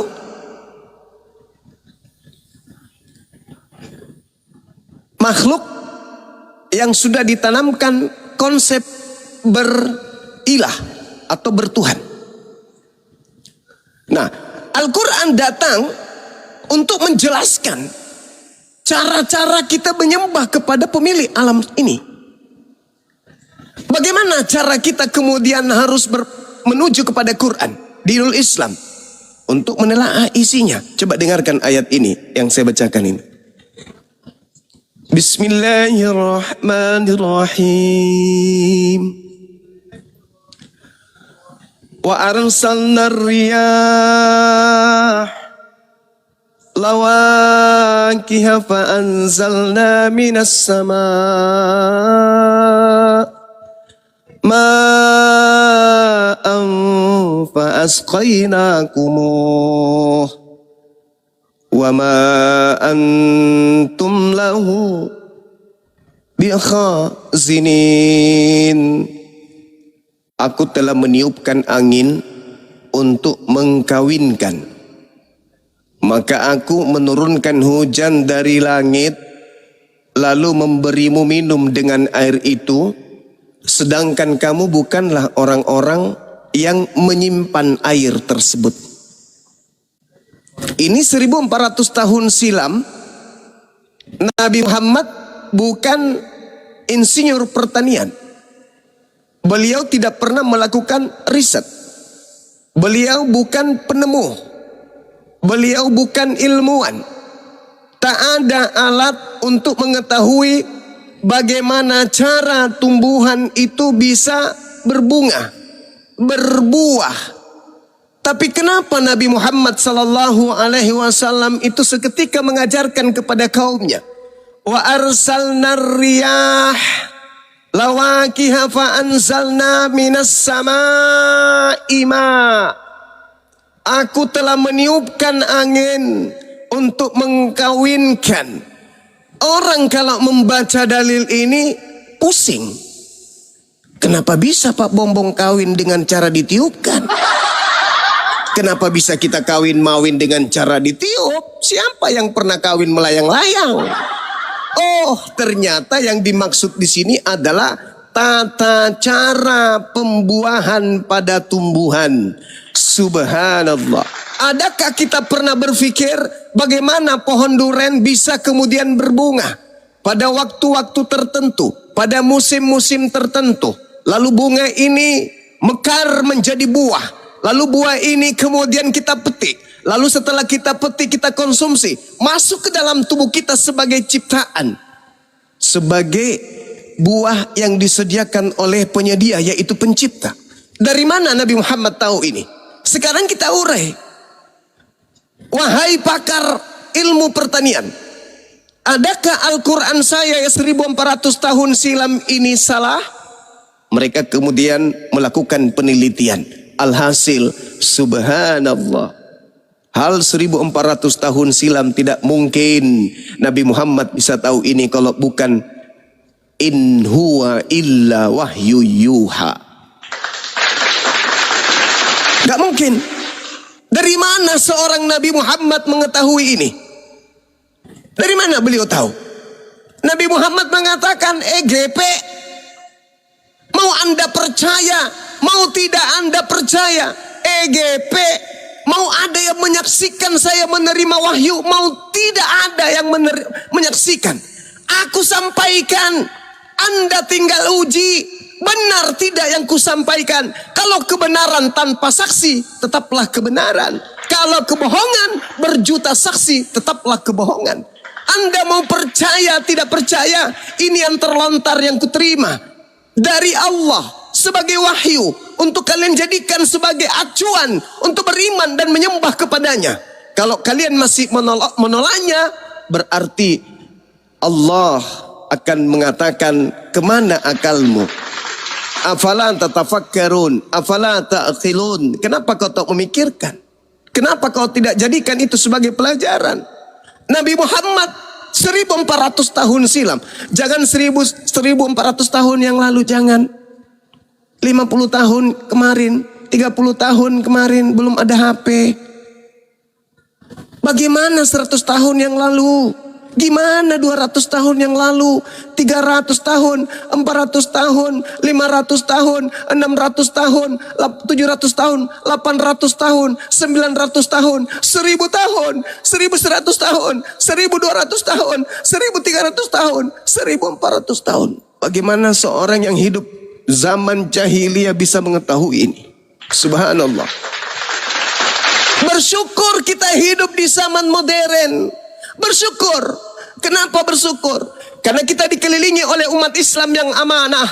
Mereka tidak membuat sebuah lembaga yang digunakan untuk merubah isi Quran sesuai dengan selera kemauan nafsu mereka. Mereka tidak mencari keuntungan dengan merubah Al-Quran, menghilangkan original teks, tinggal terjemahan demi untuk perut mereka. Enggak. Al-Quran, inna nahnu nazzalna zikr wa inna lahu lahafizun. Aku pencipta langit dan bumi yang mewahyukan Al-Quran dan menjaganya. Kenapa aku harus menjaganya? Agar ada alasanku kelak menyiksa orang-orang kafir di neraka, karena telah datang kepadanya Al-Quran sempurna dari zaman ke zaman tanpa dirubah, tapi mereka tetap saja kemudian ingkar menyembah kepada aku. Aku ada alasan. Apa enggak sampai padamu Al-Quran? Apakah Al-Quran pernah ternoda? Apakah Al-Quran yang datang kepada zaman Nabi Muhammad berbeda dengan pada zamanmu? Enggak. Tetap sama. Murni. Lantas kenapa kamu tidak mau beriman? Nabi Muhammad dengan kaumnya zaman jahiliyah dibacakan ayat wa arsalna riyah lawaqiha fa anzalna minas samaa'i ma'a fa asqainahum fa asqainakumuh wa ma antum lahu bikhazinin. Orang-orang pada zaman itu wajar ragu, wajar bimbang, wajar tidak percaya. Kenapa? Karena mereka nggak tahu apa itu mikroskop. Nggak ada penemuan-penemuan bahwa memang duren itu untuk kemudian dia berbuah, ternyata secara alami angin meniupkan kemudian dari pucuk bunga ke pucuk pohon yang lain sehingga terjadi pembuahan. Oh, mari kita beriman kalau begitu, karena ternyata betul. Mereka tidak mengalami itu. Mereka tidak kemudian mengalami itu. Keadaan itu tak ada pada mereka. Semata-mata karena yang berbicara di depannya ini adalah orang terpercaya. Al-Amin. Orang terpercaya. Yang berbicara bukan pendusta. Maka mereka beriman. Kita yang membuktikan hari ini. Apakah imannya betul? Dengan kita lihat Al-Quran. Oh, ternyata orang-orang beriman terdahulu itu sudah betul. Nah, yang bermasalah itu kita yang hari ini hidup serba modern, ilmu sudah tumpah ruah, pengetahuan sudah terjabarkan, Al-Quran datang bersuara. Ternyata ilmu pengetahuan modern tidak bertentangan dengan Al-Quranul Karim. Apa yang kita jadikan sandaran? Membenci, menolak, ingkar, kufur, menutup diri, tak mau membuka diri untuk mengatakan Subhanallah, Maha Suci Allah, Maha Benar Allah dengan segala firman-Nya. Ini satu contoh, belum contoh yang lain. Dari mana baginda Rasulullah Muhammad SAW tahu ini? Gimana? Dari mana dia tahu? Sementara kita yang hidup di modern sekarang ini tidak pernah berpikir, ini pasti bukan karangan, ini pasti yang maha mengetahui nih. Kenapa? Karena kalau ini bersumber dari Nabi Muhammad, Nabi Muhammad tidak ada pengetahuan tentang itu. Berarti yang mewahyukan adalah dia, hakikat yang maha tahu. Ini buktinya. Siapa saksi Nabi Muhammad menerima wahyu? Alam semesta ini yang jadi saksi. Hari ini kita yang menjadi saksi bahwa apa yang disampaikan kepada beliau, meskipun mata kita tak menerima, tak ada pada saat itu, tapi hari ini mata kita melihat. Mata kita melihat Al-Quran. Kalau itu bukan wahyu Allah, tentu akan mengalami nasib sama seperti Bible. Saya kira begitu. Silakan. Terima kasih Bang. Itu tadi baru jawaban pertama untuk pertanyaan pertama. Jujur nih Bang ya, kenapa saya kasih beberapa pertanyaan-pertanyaan itu? Saya tahu pertanyaan saya itu bisa memberikan saya banyak pengetahuan, terlebih teman-teman di sini Muslim ataupun non-Muslim. Karena yang saya tahu ya, setelah saya nonton banyak Bang Juma kalau dikasih pertanyaan yang memang akademis dan teologis, dia ilmunya tuh keluar semua. Jadi daripada saya dengar tadi cemooh atau dan lain-lain, saya rasa ilmu yang Bang Zuma itu sangat berguna banget saya sendiri sebagai non-Muslim. Ilmu pengetahuan buat saya yang sangat dalam tanpa harus mengubah siapa saya. Itu sih Bang. Tapi sebenarnya dari pernyataan Bang Zuma tadi itu baru satu. Kalau dibahas yang kedua yang ketiga kayaknya lebih panjang. Tapi dari pertanyaan pertama pun itu sebenarnya bisa dikembangkan lagi kayak Yunani kuno. Memiliki timbul pertanyaan lain yang mungkin Bang Zuma nanti kapan-kapan bisa jelaskan. Kalau kayak Yunani kuno itu kan memiliki sains tinggi tanpa wahyu Islam. Itu dulu ya. Terus peradaban modern barat berkembang secara pesat dalam sains, dalam konteks pasca Kristen gitu. Di Cina juga dan India juga punya tradisi ilmiah tanpa Islam. Nah, apakah kemajuan ilmiah ini itu sama dengan dia memvalidasi wahyu itu? Nah, saya tahu nih Bang Juma ini jawaban ini pasti harus dijawab secara konsisten baru bisa ketemu titik poinnya. Tapi terserah Bang Zuma kalau mau menjelaskan lagi, terima kasih. Kalaupun tidak juga nggak apa-apa Bang. Dari pertanyaan pertama saya tadi itu udah cukup banget sih buat saya Bang. Ilmunya buat saya cukup sekali. Terima kasih ya Bangku. Sehat selalu Bang Zuma. Terima kasih saudaraku. Jadi menyinggung daripada apa yang saudara sampaikan. Terlepas mereka Islam ataupun bukan Islam, Al-Quran menjelaskan bahwa Nabi Adam alaihi salam itu dicipta untuk menjadi pemimpin, sehingga keseimbangan potensi antara fisik yang baik, akal dan kalbu, keseimbangan potensi itulah yang kemudian manusia mengetahui tujuan penciptaan dirinya. Kalau di Islam disebut insan kamil. Al-Quran mengurai di dalam salah satu ayat dalam Al-Quran, diterangkan dalam surat Tin. Bismillahirrahmanirrahim. Laqad khalaqnal insan fi ahsani taqwim. Sungguh aku benar-benar telah menciptakan manusia dalam keadaan yang sebaik-baiknya, dalam bentuk sempurna. Jadi kalau manusia sebelum Islam datang pintar, cerdas, itu sudah bagian daripada penciptaan Allah. Yang kita cari bukan pintar siapa bodoh, siapa pintar, bukan. Tetapi Islam datang mengajak manusia dengan kepintarannya kembali kepada hakikat pencipta. Ada yang memanfaatkan kepintarannya kemudian habis waktu untuk melakukan penelitian, menemukan sebuah hasil karya, mati tanpa menemukan Tuhannya, sia-sia. Sedangkan detik, menit, jam, hari, minggu, bulan, tahun itu adalah hak kita untuk menelaah diri kita, apa tujuan kita dicipta. Sekali lagi, kalau saudara menjelaskan bahwa dulu peradaban Roma, peradaban Yunani, Mesir, Hindia, bla bla bla dan seterusnya, alhamdulillah Al-Quran mengakui itu. Laqad khalaqnal insan fi ahsani taqwim.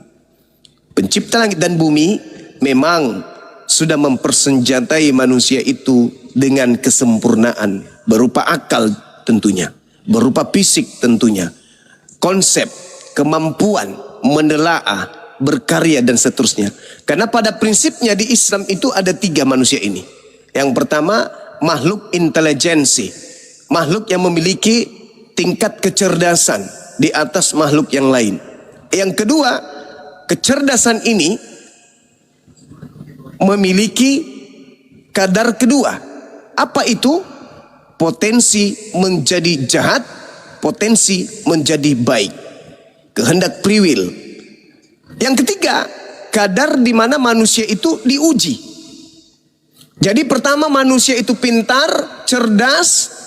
Yang kedua, manusia itu memiliki potensi kehendak free will, potensi jahat, potensi baik.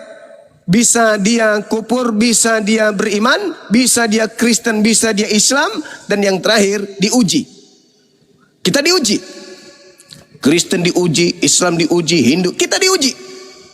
Nah, inilah fungsinya akal. Inilah fungsinya akal. Karena semua kita, Islam mengatakan imannya benar, Kristen mengatakan imannya benar, Hindu mengatakan imannya benar. Semua kita mengakui iman kita benar. Lalu apa yang menjadi tolak pembeda? Akal. Kenapa Kristen kalau berdebat dengan saudara kita Islam, Kristen selalu kalah? Karena sejatinya berdebat itu senjatanya akal. Sementara Kristen ketika menyusun argumentasi itu bertolak dengan akalnya sendiri. Maka yang ada kekalahan. Setiap kali dialog, berdebat, diskusi pasti kalah. Satu menggunakan akal, satu menggunakan akal-akalan. Satu menggunakan dalil, satu menggunakan dalih. Tentu yang menang adalah yang menggunakan akal. Sekali lagi, kita semua punya iman berdasarkan keyakinan kita. Tetapi iman yang paling betul adalah iman yang seia sekata, selaras, seritme, segelombang dengan akal.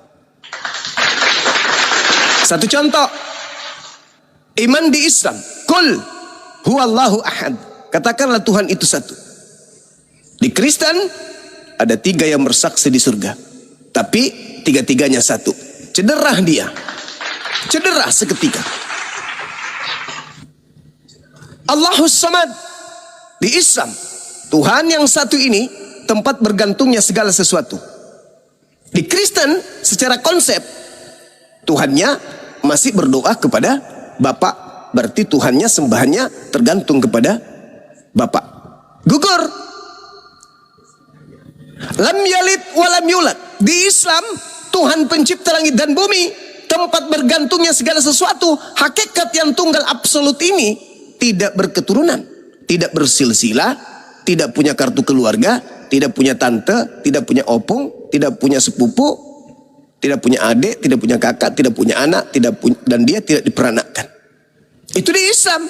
Tapi kalau di Kristen, maaf, lembaran pertama dari Matius 1 ya silsilah Tuhan kalian gugur. Walam yakul lahu kufuwan ahad. Tuhan pencipta langit dan bumi tidak setara dengan apapun. Kalau Tuhan saudara ya setara dengan kami yang bisa makan ikan goreng. Nah, inilah kenapa saudara Kristen ketika berdebat selalu keteteran.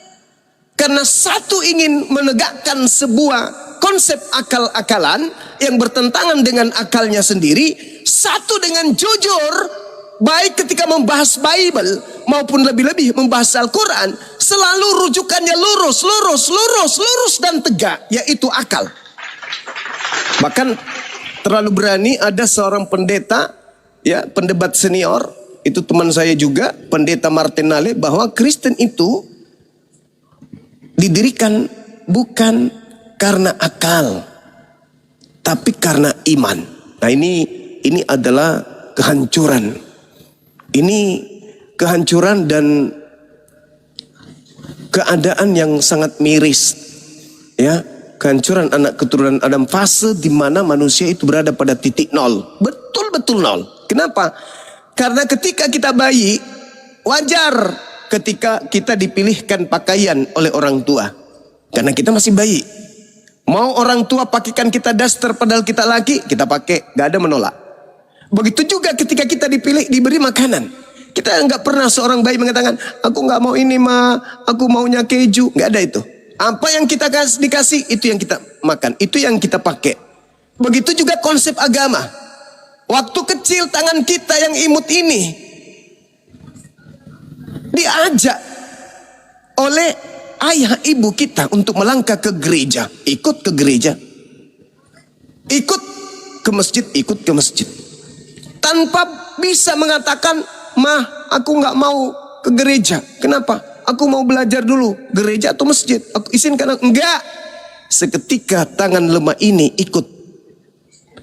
Kemana kita diajak oleh orang tua? Herannya, pada saat kematangan psikomotorik, akal kita, kesempurnaan, kemudian unsur yang kita katakan akal, kita nggak lagi dipilihkan makanan, kita mampu memilihnya sendiri. Kita nggak dipilihkan lagi pakaian, kita tidak dipilihkan pakaian lagi.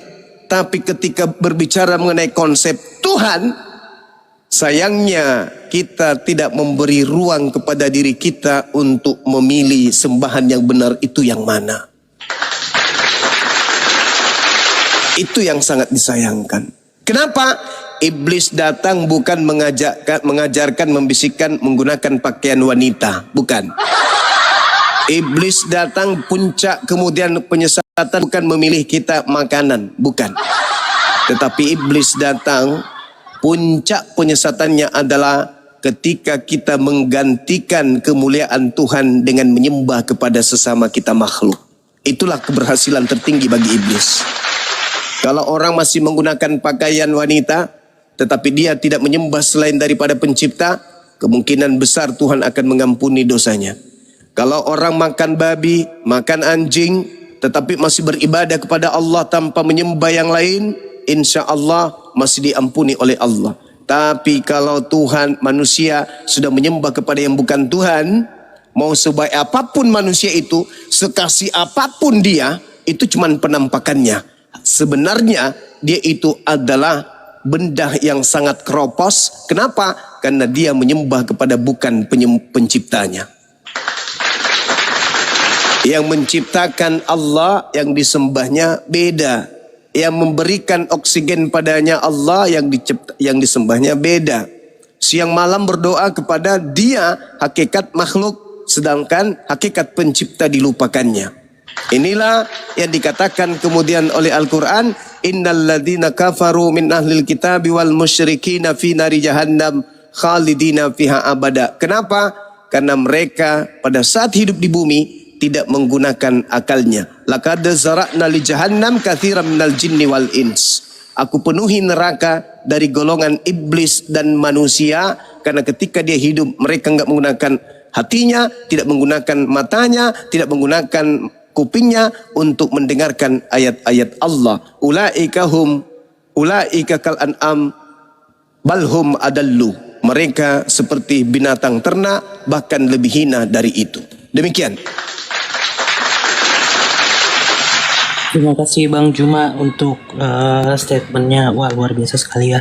Saya yakin dari satu pertanyaan itu luar biasa. Akhirnya yang saya dengar dari Bang Juma itu isinya semua daging semua buat saya. Dan mungkin saya rasa juga teman-teman di sini mungkin yang bahkan yang muslim pun di luar dari apa yang dibahas tentang perdebatan yang biasanya. Tapi ini tuh benar-benar buat saya ilmu banget loh. Ilmu buat saya. Alhamdulillah. Ya. Dan ini sebenarnya saya yakin juga teman-teman muslim banyak yang nggak tahu tentang hal itu. Dan pertanyaan ini kan memang jarang ditanyain ya. Karena yang Bang Zuma jelaskan itu kan pada akhirnya membawa diskusinya itu ke fitrah dalam Islam sendiri. Jadi akhirnya wahyu umum dibedakan dengan wahyu khusus. Terus akhirnya peran hati nurani itu berjalan. Nah sebagai kekristen, saya sebagai seorang non muslim, saya sendiri itu menerima ilmu ini dengan baik tanpa mengubah siapa saya dan ataupun menggoyangkan keimanan saya. Karena pada akhirnya yang saya dapatkan dari penjelasan Bang Zuma yang luar biasa ini gitu. Dan akhirnya di dalam kekristenan sendiri pun penjelasan Bang Juma itu akhirnya paralel dengan konsep hukum yang tertulis dalam Roma yang saya pelajarin. Itu malah meneguhkan saya. Jadi Bang Juma luar biasa. Thank you banget Bang Juma. Terima kasih banyak. Sama-sama. Terima kasih. Saya mohon turun ya Bang teman-teman di sini. Terima kasih atas kesempatan. Sebentar dulu. Assalamualaikum. Sebentar dulu. Mirroring dulu dong. Bang JMC. Jangan dulu turun. Kita mirroring dulu.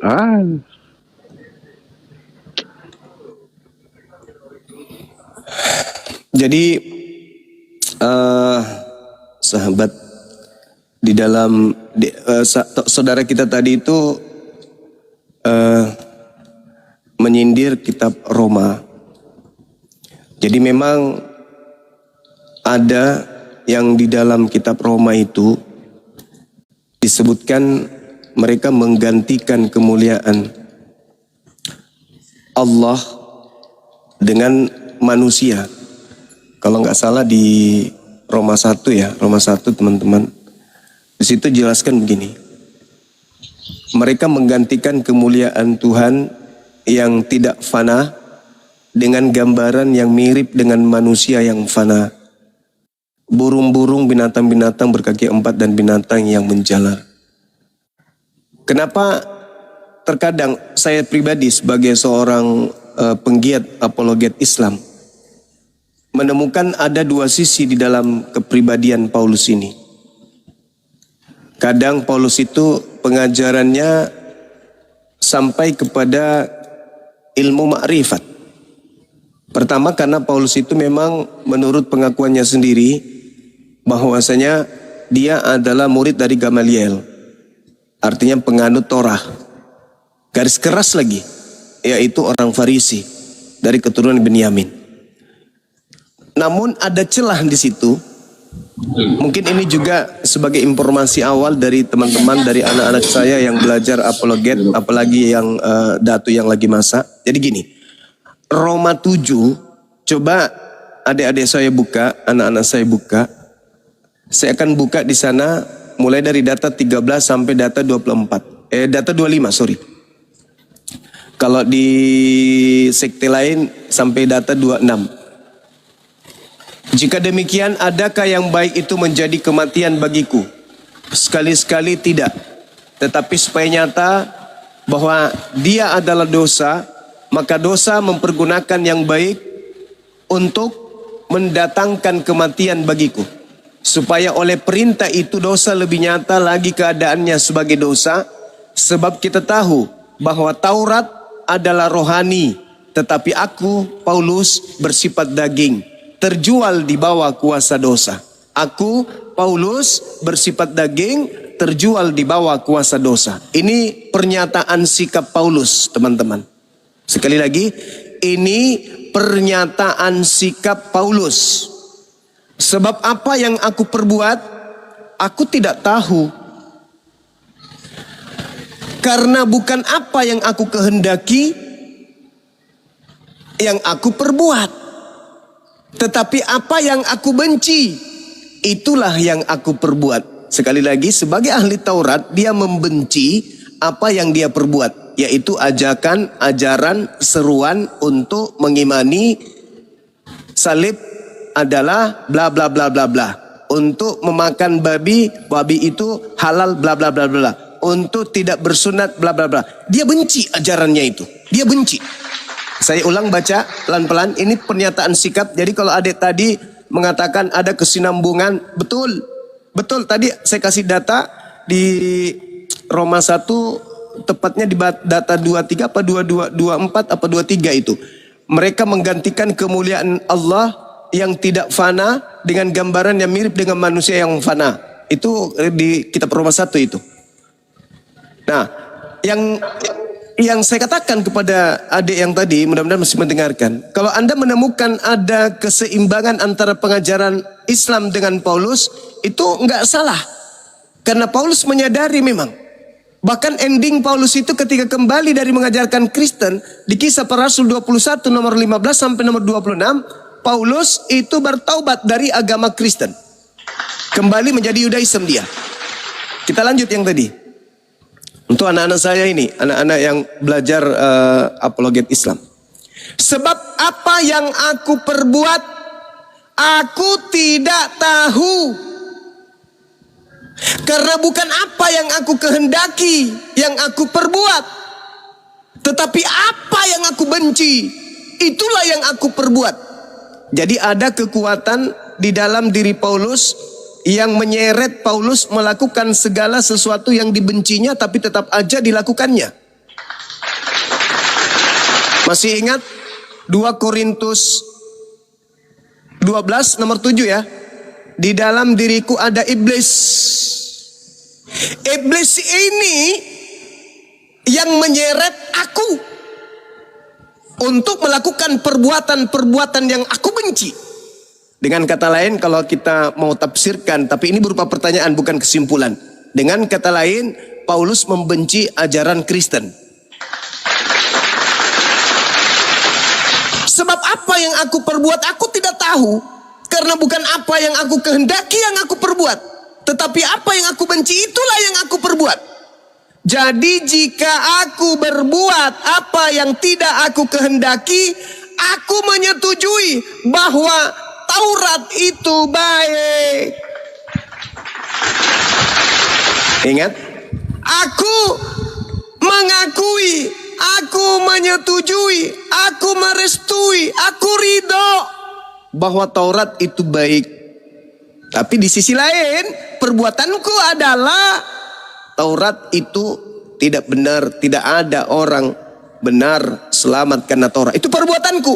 Tetapi aku menyetujui bahwa Taurat itu baik. Kalau demikian, bukan aku lagi yang memperbuatnya, tetapi dosa yang ada di dalam aku. Ini noise teman-teman, hujan tapi nggak apa-apa. Ini penting untuk saya selesaikan.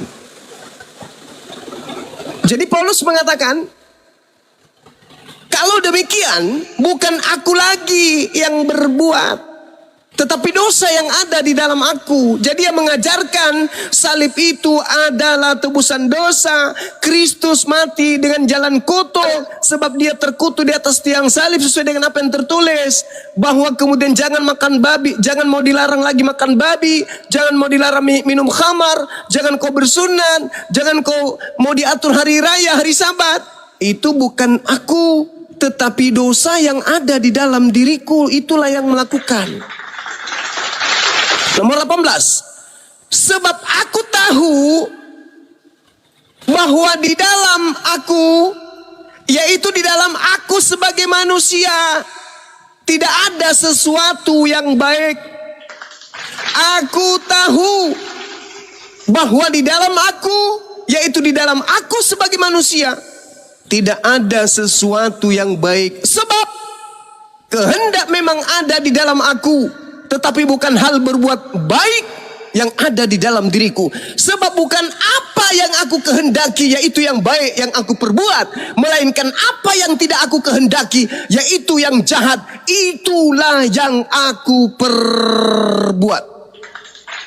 Tolong dicatat.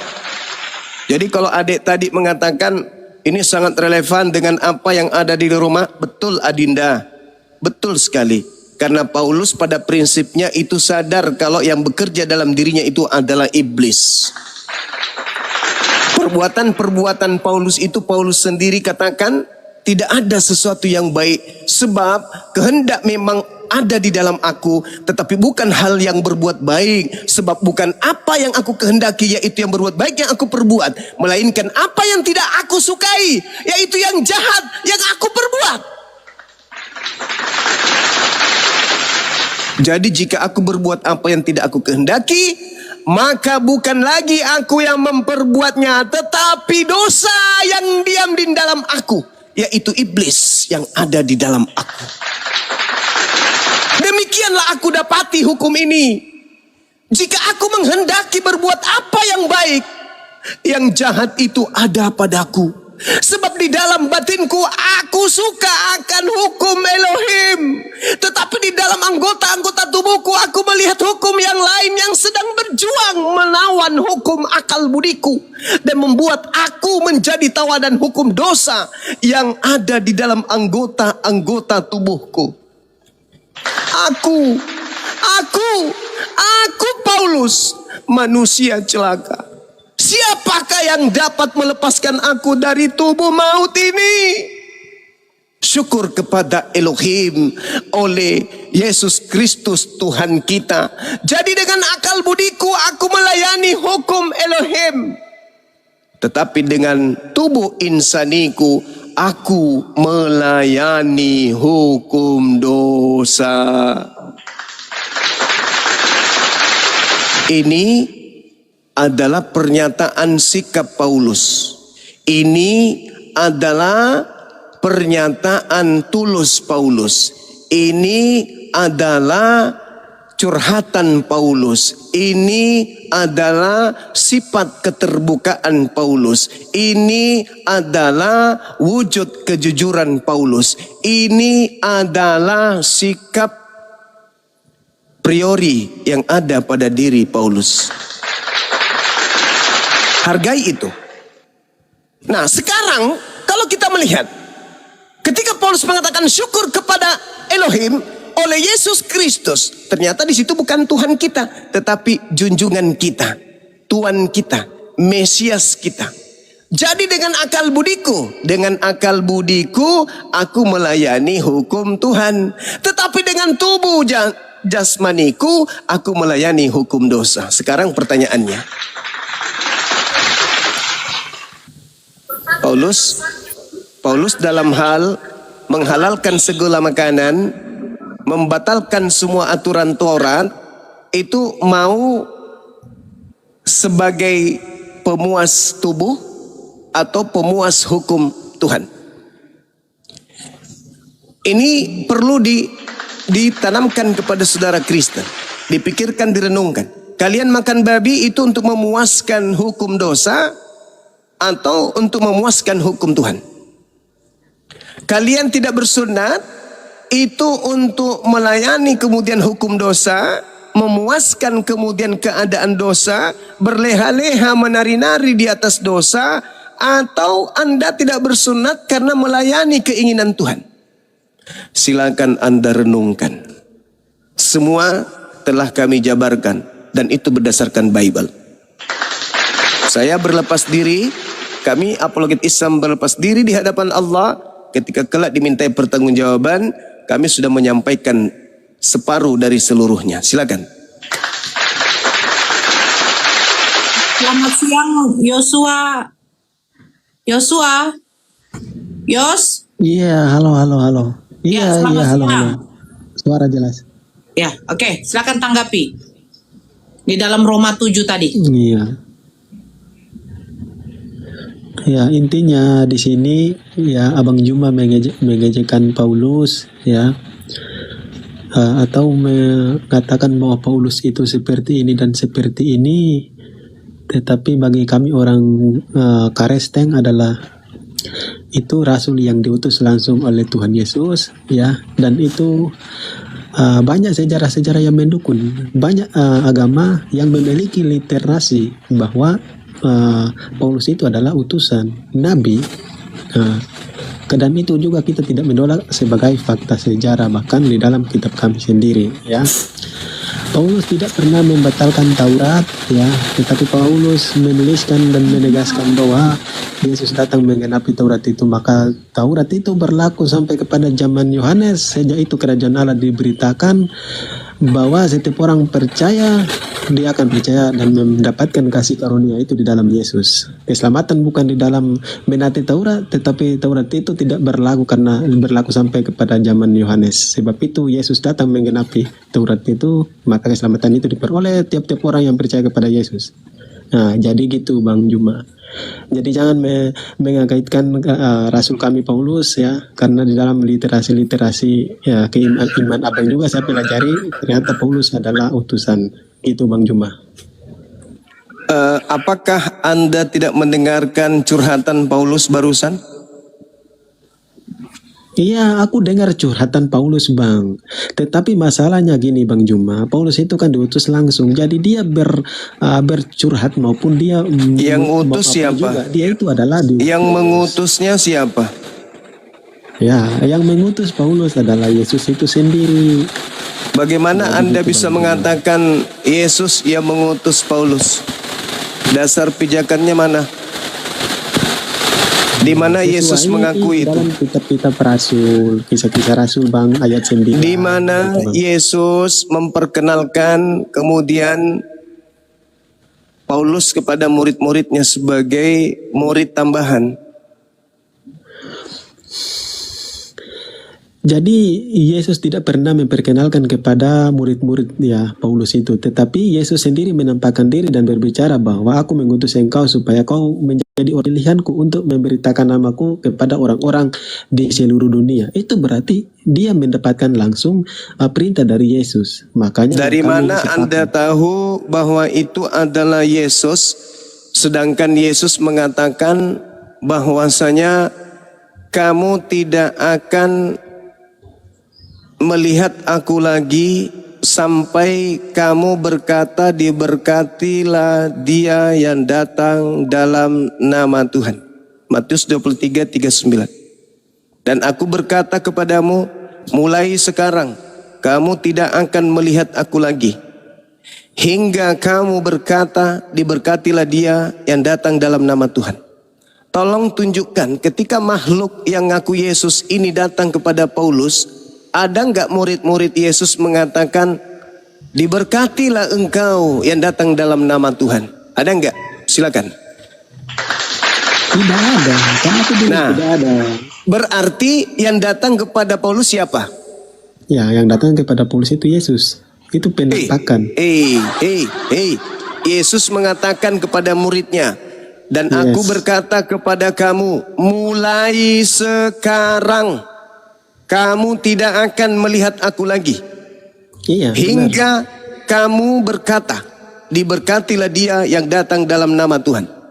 Apakah ketika keluar dari kubur ada ucapan dari murid, diberkatilah engkau yang datang dalam nama Tuhan? Ada nggak ucapan itu? Ada ucapan itu? Tidak ada Bang. Tidak ada. Berarti yang datang kepada Paulus bukan Yesus. Itu fakta bahwa yang bangkit bukan Yesus. Kenapa?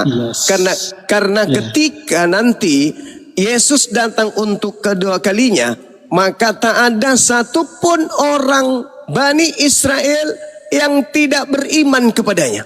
Tidak ada satupun bangsa Yahudi yang tidak beriman kepadanya. Semuanya akan beriman.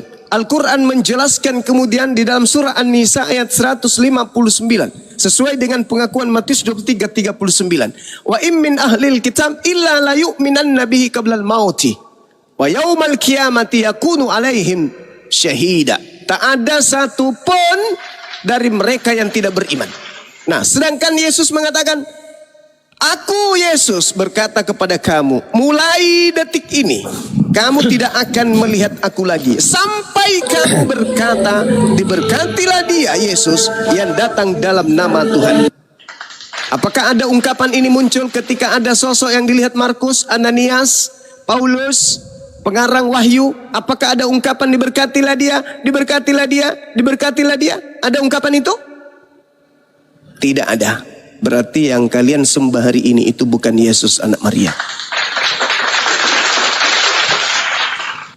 Ingat, ketika muncul kepada murid-muridnya, murid-muridnya boro-boro mengatakan diberkatilah engkau dalam nama Tuhan yang ada, mereka mengatakan hantu. Hantu.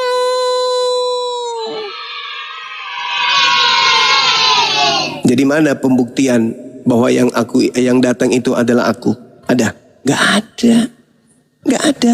Yang benar itu wa in min ahlil kitab illa la yu'minanna bihi qabla mauti wa yaumal qiyamati yakunu alaihim syahida.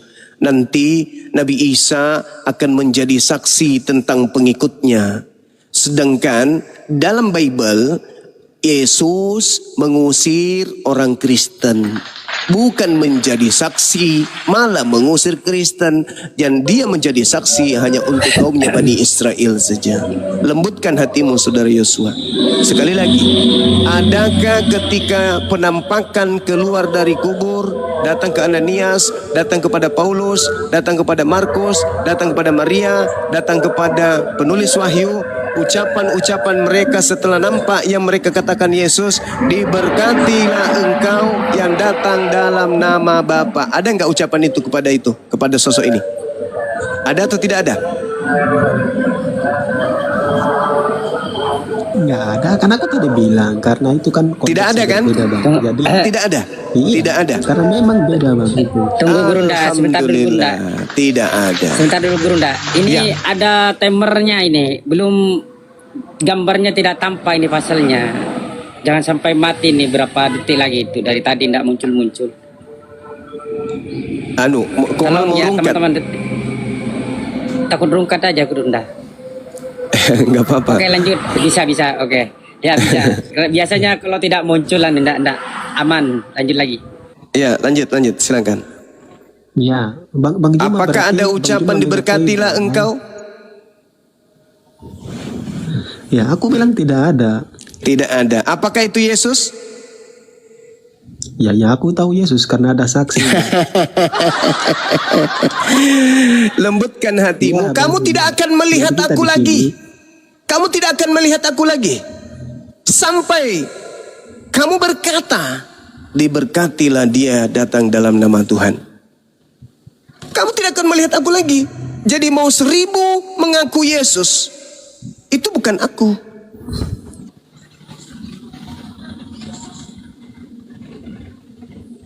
Silakan. Iya. Biar kita itu maksudnya gantian ngomong ya, gini Bang Juma ya.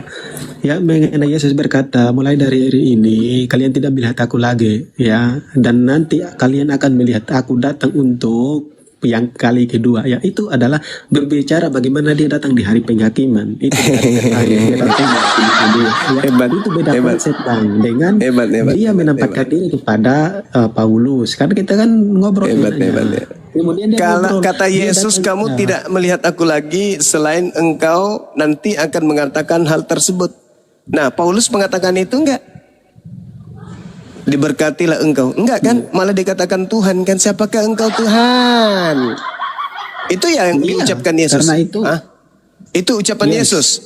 Bahwa kalau aku datang, kau akan berkata, siapakah engkau Tuhan? Itu. Pernah Yesus katakan itu? Pernah? Yesus tidak pernah mengatakan hal seperti itu. Berarti itu bukan Yesus. Karena Yesus berpesan.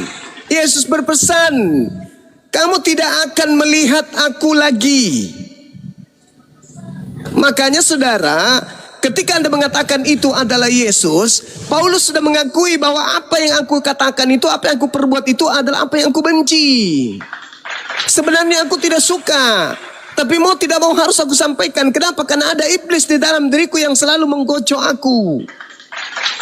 Datang ente memperbodoh diri, nggak mau percaya itu. Padahal itu adalah pernyataan Paulus, pengakuan dosa Paulus itu tertulis di Roma 7 itu. La haula wala quwata illa billah. Itu pengakuan dosa. Bahwa apa yang Paulus lakukan menggiring kalian menyembah kepada makhluk yang bernama Kristus, itu adalah perbuatan yang dia sendiri benci. Dia benci perbuatan itu. Dia ngajarin kalian makan babi, Paulus benci itu. Tapi mau gimana? Aku tak berdaya, aku tak berkuasa. Ada iblis di dalam diriku yang menggocok aku. Dan itu Yesus sudah katakan juga di dalam Matius 12 nomor 43-45. Bahwa Paulus di dalam dirinya kerasukan 8 roh jahat sehingga ia menjadi pembinasa keji. Itu fakta. Sehingga dia duduk sebagai rasul. Padahal dia adalah sang pembinasa keji. Matius 24 nomor 15. Sampai pada akhirnya dia mengatakan, jadi kalau ada pembinasa keji berkata, aku Mesias ada di sini, ada di sana, jangan kau percaya. Tuh, pembinasa keji tuh yang berkata. Nah, siapa yang berkata bertemu dengan Kristus Mesias di padang gurun? Paulus kan? Makanya tidak ada murid Paulus yang berkata, diberkatilah engkau yang datang dalam nama Tuhan. Tidak ada. Tidak ada. Berarti yang datang itu bukan Paulus. Bukan Yesus yang ke Paulus, bukan. Yesus itu nanti datang kalau dia menunjukkan tanda dia tampil di tengah langit dan kita semua di Indonesia ini melihatnya. Itu baru Yesus yang asli. Kalau yang keluar dari kubur itu bukan, atau yang datang kepada Paulus itu bukan. Silakan. Oke Bang Juma, berarti Abang Juma mengakui bahwa Yesus kami datang menghakimi dunia. Yesus datang sebagai hakim. Iya, maksudnya Yesus kami datang menghakimi dunia. Coba Anda baca Yohanes 5. Yohanes 5 nomor 31, nomor berapa itu? Nomor 23. Dia datang sebagai apa? Dia datang sebagai hakim. Kenapa dia datang sebagai hakim? Karena dia manusia. Iya, Abang Juma akui kan? Iya, betul. Iya, betul. Udah selesai. Terus apa masalahnya? Terus apa masalahnya? Masalahnya gini Bang. Ya udah biar aku jelaskan biar orang dengar. Iya, silakan. Abang Juma kalau udah mengakui kitab kami itu bahwa Yesus 27 sorry teman-teman. Yohanes 5:27 sorry. Kami, benar nggak Bang? Abang Juma udah mengakui Yesus kami ya. Abang Juma udah mengakui bahwa Yesus kami itu datang untuk menghakimi dunia ya. Berarti Abang Juma udah mengakui isi Bible kami. Sepakat? Baik. Sepakat nggak Bang? Biar dengar dulu. Dengarkan saya. Lagi ya. Dengar dulu. Yesus datang sebagai hakim. Betul. Ya, kau akui itu. Betul. Tadi Al-Quran saya sudah bacakan kan? Ya udah berarti sekarang dengarkan saya. Jangan kamu menganggap Yesus datang menghakimi kami. Jangankan menghakimi umat Islam, menghakimi umatnya Nabi Musa saja Yesus tidak. Baca Yohanes 5 nomor 45.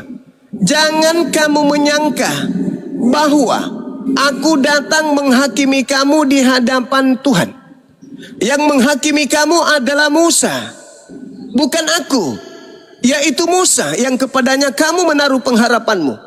Sebab jikalau kamu percaya kepada Musa, tentu kamu akan percaya juga kepadaku. Sebab Musa telah menulis tentang aku. Berarti aku tidak menghakimi kalian, wahai Bani Israel. Yang aku hakimi cuma domba-dombaku yang hidup di zamanku, yang percaya kepadaku, yang ikut denganku. Jangankan Kristen, umat Nabi Musa aja kagak. Nah, apalagi umat Islam. Bagaimana dengan Kristen? Kristen hanya diusir. Itu dalil. Di dalam pengakuan Yohanes 5 nomor 27, Bapa telah memberikan kuasa kepada Yesus untuk menghakimi karena Yesus hanyalah anak manusia. Yesus datang sebagai hakim untuk mengusir. Siapa yang diusir? Baca Matius 7, 22, 23. Yang memanggil dia Tuhan. Bagi waktu jangan bernubuat pakai nama Yesus, bermujizat pakai nama Yesus, itulah yang diusir. Jadi Yesus datang kedua kalinya untuk mengusir Kristen. Itu jelas itu. Silakan. Ini kita dengar ngaku atau dengar apa ini kok satu orang aja? Tutup pakai abu gosok kupingnya kalau nggak mau mendengar kebenaran. Pakai sendal jepit, lem telinga untuk tidak mendengar. Iya, bagi-bagi waktu harus. Ya, silakan. Iya, silakan Saudara Royal, jangan emosi silakan. Saudara Yosua diam dulu. biar saudara Royal dulu, silakan. Oke, Saudara tadi kamu bahas tentang Rasul Paulus ya. Itu sudah dikatakan di dalam Kisah Para Rasul 9. Muslim punya, kitab suci kami punya ya. Jadi kalau kamu punya juga, kalau saya minta pertanggungjawaban, siapa yang menyaksikan bahwa Jibril datang ke Nabi Muhammad, itu kan tidak ada. Jadi tidak usah framing lah. Ya, karena kita ini punya kitab suci sama-sama, tidak ada yang menyaksikan. Kalau tidak ada yang menyaksikan, karena kenapa? kalian hidup itu berdasarkan Al-Quran. Terus siapa yang menyaksikan? Kalau tidak ada yang menyaksikan, kenapa? Berarti apa? Berarti prank gitu loh. Oh, berarti sekarang saya mau tanya. Saya mau tanya kepada Saudara Royal. Saudara Royal, siapa yang menjadi saksi ketika mama Anda disetubuhi ibu Anda ketika dia baru kawin? Siapa yang jadi saksi? Oh, jangan analogi seperti itu. Anda mengatakan kalau tidak ada yang jadi saksi berarti prank. Barusan Anda mengatakan kalau tidak ada yang menjadi saksi berarti prank. Ya kan? Kebenaran itu mutlak harus ada saksi menurutmu kan? Betul? Kalau tidak ada saksi, ibumu digauli oleh bapakmu, boleh nggak saya katakan bahwa Anda lahir itu karena mungkin saja binatang yang menggauli ibu Anda? Karena nggak ada yang jadi saksi pada saat itu. Boleh nggak? Boleh nggak? Saya mau bahas ini tadi. Boleh saya mau bahas yang kamu bahas ya. Boleh nggak? Kamu bahas tadi tentang Rasul Paulus. Dengar dulu. Boleh nggak? Ya. Nangis kan dia. Dengar dulu. Kita bahas kitab suci nih. Ya. Kitab yang dianggap suci dengan kitab suci itu berbeda, saudaraku. Kitab yang dianggap suci dan kitab suci Rasul 9 yang kamu bahas, dengar dulu. Kau dengar saya dulu. Saya baru ngomong kau potong-potong lagi. Ya. Kisah para Rasul 9 tentang pertobatan Paulus ya. Ini ada dikonfirmasi, ada divalidasi oleh Ananias di pasal 12 ke bawah itu. Dan dalam suatu penglihatan ia melihat bahwa seorang yang bernama Ananias masuk ke dalam dan menumpangkan tangannya ke atasnya supaya ia dapat melihat lagi. Ini Paulus ya.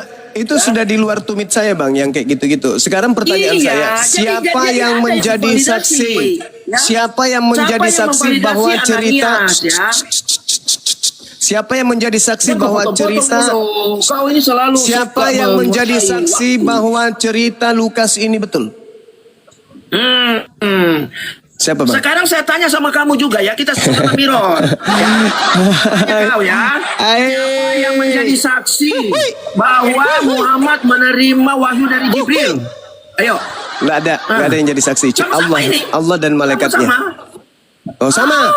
Jadi tidak ada juga yang berarti kitab Lukas tidak ada saksi. Dulu Allah menjadi saksi menurutmu.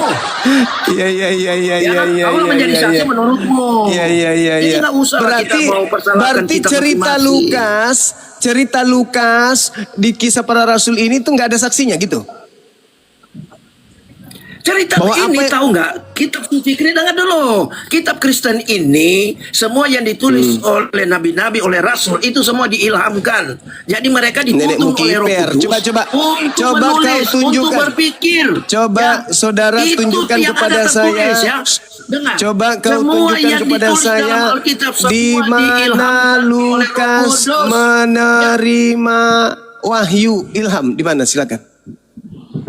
Silakan Saudara Royal, di mana Lukas menulis kalau dia menerima ilham. Silakan.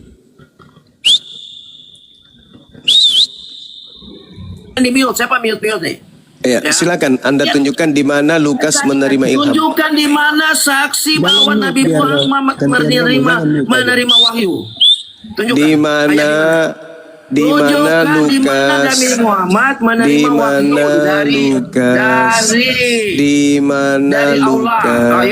di mana Lukas ini kan kita mirror sama-sama nih. Tunjukkan dulu lah. Lukas. Nah, jadi nggak bisa kan? Nah, itu.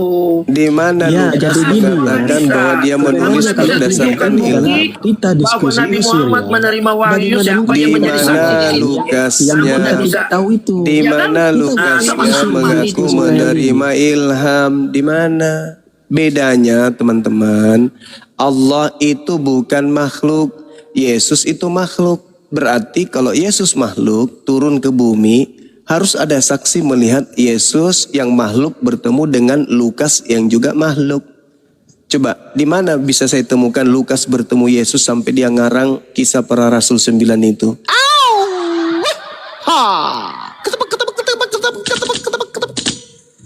Allah bukan makhluk, hanya mengilhamkan kepada Nabi Muhammad. Wa ma yantiqu anil hawa illa wahyu yuha.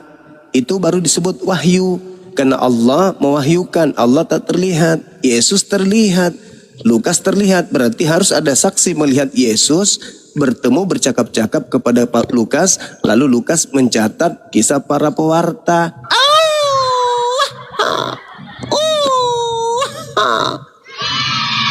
Oke, saya kira cukup untuk sementara. Saya harus ibadah, menyembah kepada sembahan yang disembah juga oleh Nabi Yesus.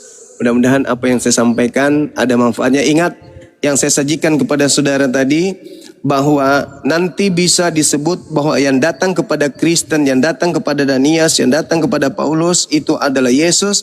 Ketika di antara mereka ada yang berkata, diberkatilah Yesus yang datang dalam nama Elohim. Selama itu tidak ada, berarti yang datang kepada mereka itu bukan Nabi Yesus, tetapi makhluk goib yang ngaku-ngaku Yesus. Demikian sementara, silakan adindaku dilanjutkan semuanya. Barakallahu fiik. Assalamualaikum warahmatullahi wabarakatuh. Saya ibadah dulu sebentar. Waalaikumsalam warahmatullahi wabarakatuh.